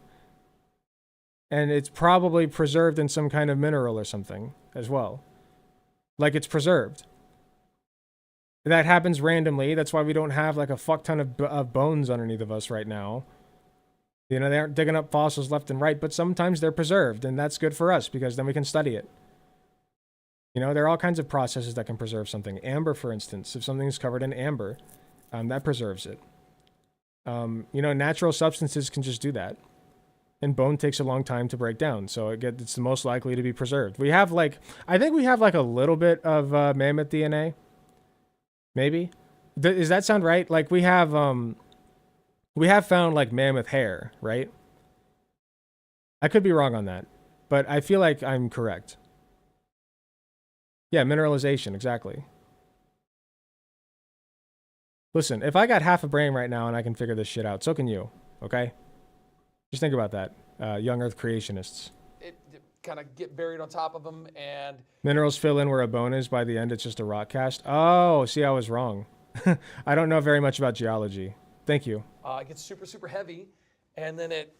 Fossils are not bones. It's more like lost wax casting. Okay, see, I was extremely wrong, actually. Oh, geez. Well, I'm stupid. It's fine. You're squished into a fossil. Oh, okay. You know, he would have rotted away long before any of that happened. You see, it doesn't take millions of years to form a fossil. No? It just takes the right conditions. They need to be buried rapidly in Wait, mud they're or fake! other sediments. You see, fossils are found all around the world in what we call sedimentary layers, which were laid down by water. The fake fossil theory. Let's go. So you have these fossil layers all Listen, no matter how stupid I am, at least I'm not this stupid. around the world. Right, yeah. Well, you know what that means, right? Well, yeah, that means All around the world. right, yeah. Rock layers laid down by water. Water, yep. So, yep, they... with lots of dead things. Of course, yep, so... All around the world. That means that there was a worldwide flood. Just like described in the book of Genesis. No. Which is found in the Bible. Wait, how does... Wait. No. That's not how that works. That doesn't mean that there was a flood. That just means that moisture got to it. What? There's ways of water getting to things without it being a flood. There's moisture everywhere. Especially back in the days of the dinosaurs. Yeah, rain. Yeah. Doesn't mean there's a flood. Over millions of years, yeah. The history book of the universe. History book of the universe? Whoa. Welcome to biblical archaeology. Wow. Biblical archaeology? Oh yeah, one of my favorites. This got really boring. You know, skeptics routinely say that the Bible can't be trusted, that all the events and people described in there are just made up hundreds of years later. Yeah. For example, David and Goliath. Heard of them? Yeah, who hasn't? Well, you know, we've actually found ancient inscriptions consistent with both of them. Take, for example, David. For years, skeptics have said David never even existed. It's just that some scribe made him up hundreds of years later. They wanted to have something like a King Arthur legend, so they view him kind of like that, just to give him a rich history. Take a breath, man. man. They found the Chaldean Stela. And you know what it talks about? It mentions the house of David. This is from 850 BC, about 150 years after David's lifetime. We've also found the Mesha Stela, which mentions the house of David and the house of Omri, which would have been Israel. But that doesn't necessarily mean, even if a David did exist, that's still a legend. Like, we have, like, sculptures of gods and shit. Just because people wrote it down or created something attributing reverence to it doesn't mean that it necessarily existed. We don't have any evidence that a fucking giant existed that a guy named David took down with a slingshot. We don't have any evidence of that. Although I think in the Bible they actually describe him as being 6'6". So, I guess it could have happened, but like, we don't have any evidence that that specific story happened. Remember Goliath? Oh yeah, Gigantor. Actually, he was a lot bigger than me. But he was from the city of Gath, and archaeologists have This been guy looks about excavating 6'6". Gath, and in 2005, they found this. Oh, they did reference his height.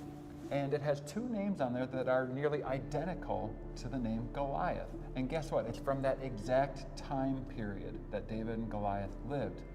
Now, I'm not saying that this That look like that are nearly identical. Looks like granny to the name panties. Goliath. And guess what? It's from that exact time period that David and Goliath lived. Now, I'm not saying that this pot belonged to Goliath, but what it means is that name was in use in that city at that time.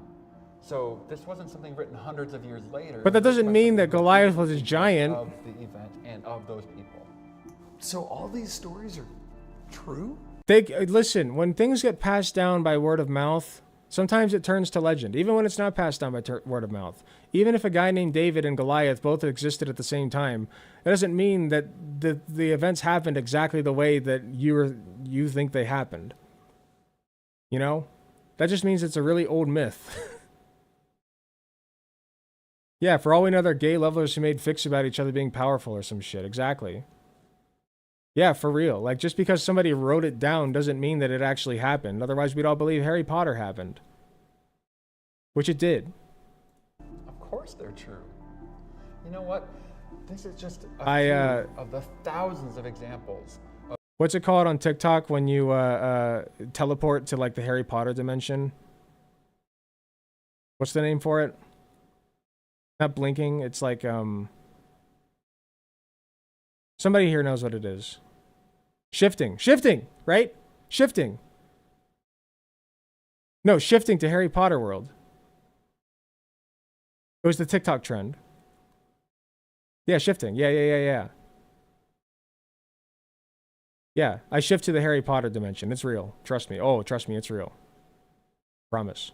Of biblical people, places, and events that have been corroborated by archaeologists. It seems like every single time a skeptic wants to deny the historicity of one of these key figures. Just because there are elements of the Bible that happen to line up with historical data that we have, doesn't mean that the entire thing is true. That just means that there is some truth in it, okay? Like, yeah, there are a lot of scholars that believe there was a guy named Jesus and he was from Nazareth. But like that doesn't mean that Jesus performed all of these miracles that are written down about him. That just means that he got passed down into legend. Okay? That's how like legends form in the first place. They're usually based on something real that happened that can be corroborated with evidence, but then people fucked up the story. It's a big game of telephone that passes down the ages. You know, David Goliath started as a guy who was a kind of tall, and then it eventually was like, oh my God, he was a giant. And Goliath and David was like a little person, to be politically correct, because they're always politically correct when describing groups of people, these biblical people. They're always politically correct. Anyway, yeah, it was passed down in a legend. Just because their names were written doesn't mean that it happened the way that you're saying it happened. Back with more booze? Good, you'll need it. Or events. 10 more Archaeology minutes. uncovers the evidence for them. That's interesting. That's more than interesting. TikTok is proof there's no God. True. Whoa! It's God's word, silly. Man. I'm napping again. That looks like more than a nap. I would say that qualified as sleeping. I'm sorry, man. Hey, Derek! Derek, wake up! Derek, wake up! You know, a good slap might do it. A good one, harder. Oh, man. Derek, wake up! This is stupid. Why not? It lost its charm. Not until you decide. Decide what? That you're going to take all of this seriously. Well, I mean... Doesn't Sarah want Ricky to know about What? this? You're holding me hostage. Wouldn't it be great if you were the one who got to show him this? Wait. Prediction. I guarantee you, he's going to wake up, and that bald dude is going to remember. Is going to like know about the dream. Guaranteed. He's like an angel or some shit. It has to be that, right? Like this all happened to this guy for a reason. You know, like it's God's doing. I guarantee it. This is not just a coincidence that, yeah, this guy is a fucking angel. Didn't your mom believe all of this? Yeah, she was a believer. Who She didn't want you cares? to blame God for her death. She wanted you to know her creator. Your creator. Dude, I would fucking blame God for a family member's death. Absolutely. What? Like if I were a believer in God, yeah. That's a very normal, natural reaction when you've been taught your entire life that there's an all-loving, all-powerful God who can, at the snap of a finger, do whatever the fuck he pleases. That's a reasonable reaction. Why, God? Why would you let this happen? If you really believe he's there, yeah, that would be my reaction too.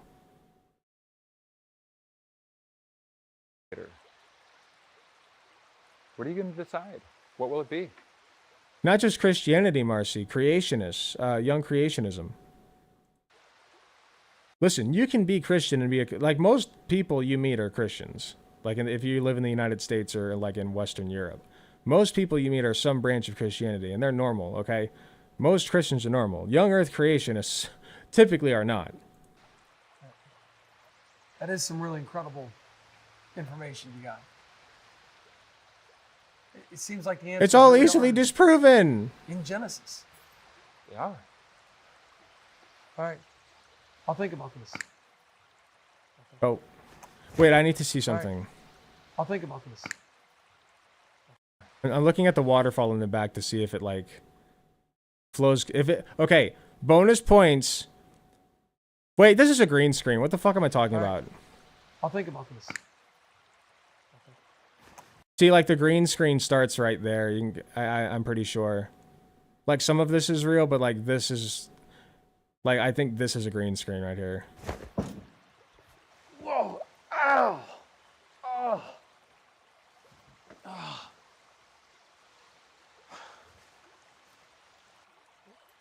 Oh, no, wait. They did this in the actual museum, didn't they? Maybe it's not a green screen. Maybe I'm looking for things. No, they would have had to do a green screen for that specific scene, right? I don't know.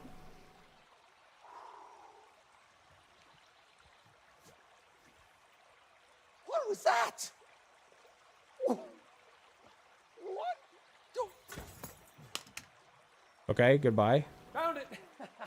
Morning. Morning. How did everything go last night? Oh, great. I mean, you know. I hope somebody broke in. That's great. That's what we hope. Yeah. All right, well, hey, Derek, why don't you follow me to the bookstore? I got a couple things I want to share with you. Okay. Reveal that you're an angel. Let's go. You know, The long walk. you guys got some pretty cool exhibits here. Yeah, you know, they have a great way of getting their point across. Yeah, you can say that again. I'm sure I could. Right here, actually. He didn't even look at it. I He wanna just give you dreamed this. about it. It's a 3D movie on the creation of the world. I think you're really going to enjoy it. It's going to show You're you promoting. what it might have looked like when God made Wait, it. you're promoting another movie within your movie? What? You can't do that. This is like if fucking Endgame. No. If Infinity War was shilling Endgame, or vice versa. No. If Endgame was shilling Infinity War. Like what? Oh my God, that's great. Made everything in 6 days, just thousands of years ago, makes creation really come alive. I can't believe they're doing this an Ricky ad for their Gervais- other movies. Yeah, he does. I mean, he's not big into like, school reading, but fiction? oh, loves fiction. Does he like dinosaurs? Oh, loves dinosaurs. Okay, well, I think I've got just the thing for him. I think he's really going to enjoy the Truth Chronicles. Wow. Still shilling. Man, thank you, Jim. I That's really incredible. appreciate that You're very much. welcome. Man. I think those would be really helpful. You know what? Tonight, we could really use you down. He's being indoctrinated. Okay, is it kind of like this place? Yeah, it's a lot like this. It's really big. Do the exhibits, Never ever be the security guard at the Creationist Museum. Don't do it. Okay, it's worse than Five Nights at Freddy's. They indoctrinate you. Hey, at least the fucking bears kill you. Okay? Sometimes that's better than being indoctrinated into a cult. I'm just saying. scare kids? Yeah, they scare kids and some Or the people are sharks, animatronics, too. not the bears. Well, thanks, Jim. Appreciate it. You're welcome. Have a great day. All right, see you tonight. Yep.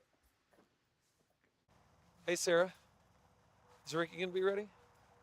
I'll see you at 7:30. Oh, man. I just had this crazy night at a museum. Hey, I got Ricky. Yeah, you slept the whole They time. both have dinosaurs. Yeah. I think he'll really like them. That's your car? No shot a fucking security guard has that kind of car. What the fuck? I didn't even catch that at the beginning. I'll see you soon.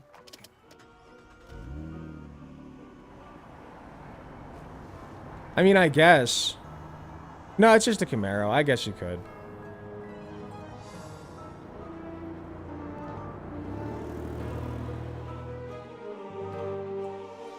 That's it? Oh, he's got like a thing after. I'm not watching that.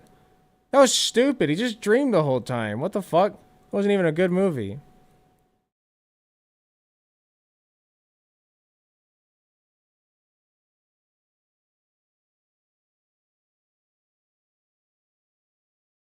Well, that certainly exists. That was proselytized at the end, yeah. That's so funny. It was one big commercial. It really was just one big commercial. They tried to show this as like a, like this doesn't even count as a parody of Night at the Museum. I love this shit. I'm so glad this exists. I love covering it.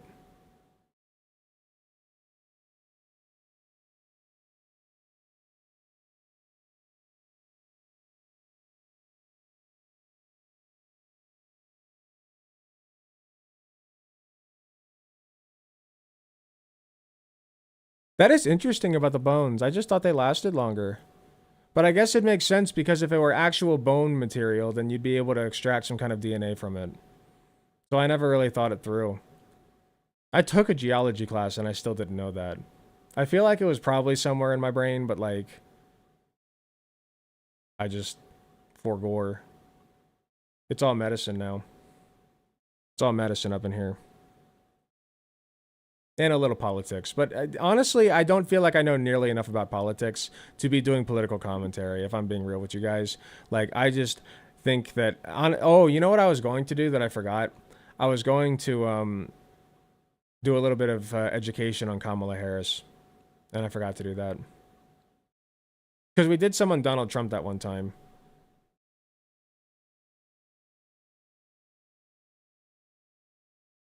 We have been able to get actual DNA, I think, from bone marrow and dinos, but not enough for anything like cloning. Oh, man, that'd be sick, though, wouldn't it?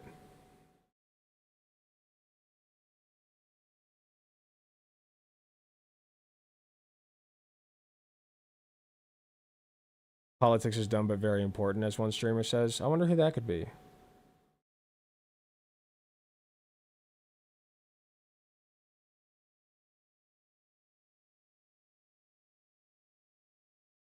Cloning dinos, haven't we learned that's a bad idea? Listen, there's some fucked up shit that exists, and I don't think a dinosaur would be that bad for us. Like, if we kept it in captivity, the way that we keep, like, animals in captivity, you know, make some sort of park of the Jurassic era, I think it'd be fine. Like, as long as you did it that way. Like, you could even have, like, little bubbles that people travel in so that they can go through the exhibits. Ooh. Wee, like little glass bubbles. I can't see that going wrong at all. Yeah, on an island, exactly. See, like, as long as it's an island separated from the rest of society, just in case there's a breakout, which there wouldn't be, that wouldn't happen, obviously. That wouldn't happen.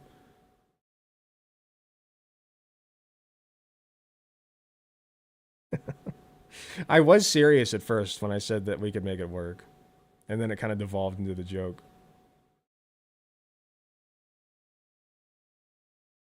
The dino cloning park worked perfectly. It was the capitalism that fucked Jurassic Park. Okay, but consider this. You could clone like a couple of dinos, keep them in captivity, and study them. But for one thing, I guess like, I don't know about the ethics of that, like bringing an animal to life just so that you can study it. You know, like, I don't know. It seems kind of weird to me. I don't know how intelligent dinosaurs are, if they can even process, like, discomfort or pain or whatever. I mean, I imagine they can process some level of it. But, like, I don't know, just the ethics of that would weird me out a little bit. And on top of that, like, if you had enough of them and they did escape, then they could potentially, either they would die because they can't adapt to the environment, or they adapt way too fucking well to the environment and then they take over, like, you know, they become an invasive species.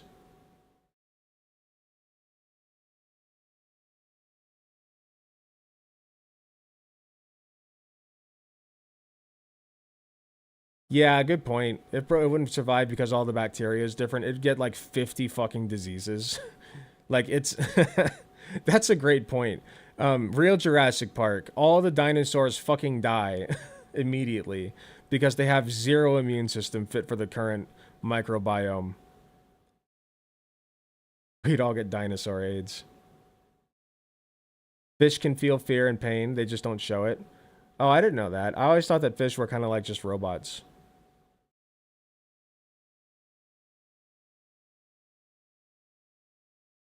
Dinosaurs are pretty big. There's not enough oxygen in the atmosphere. It depends on which era you're pulling them from and how big they are and etc. etc. There were small dinos too. We just vaccinate them. Get the mRNA ready. How was the movie? It was a movie. You know, it exists.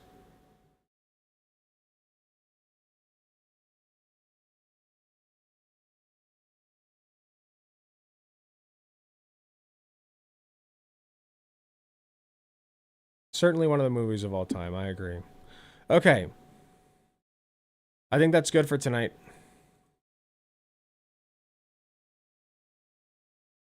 I'm gonna drop you guys off because I gotta eat. And I gotta watch One Piece. Gotta watch One Piece. Watching One Piece with the Bay. Yeah. All right, let me find somebody who's live.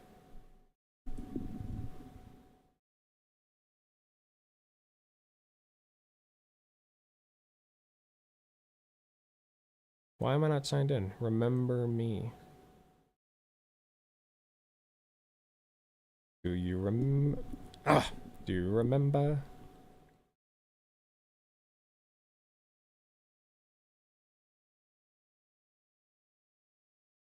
And who's live?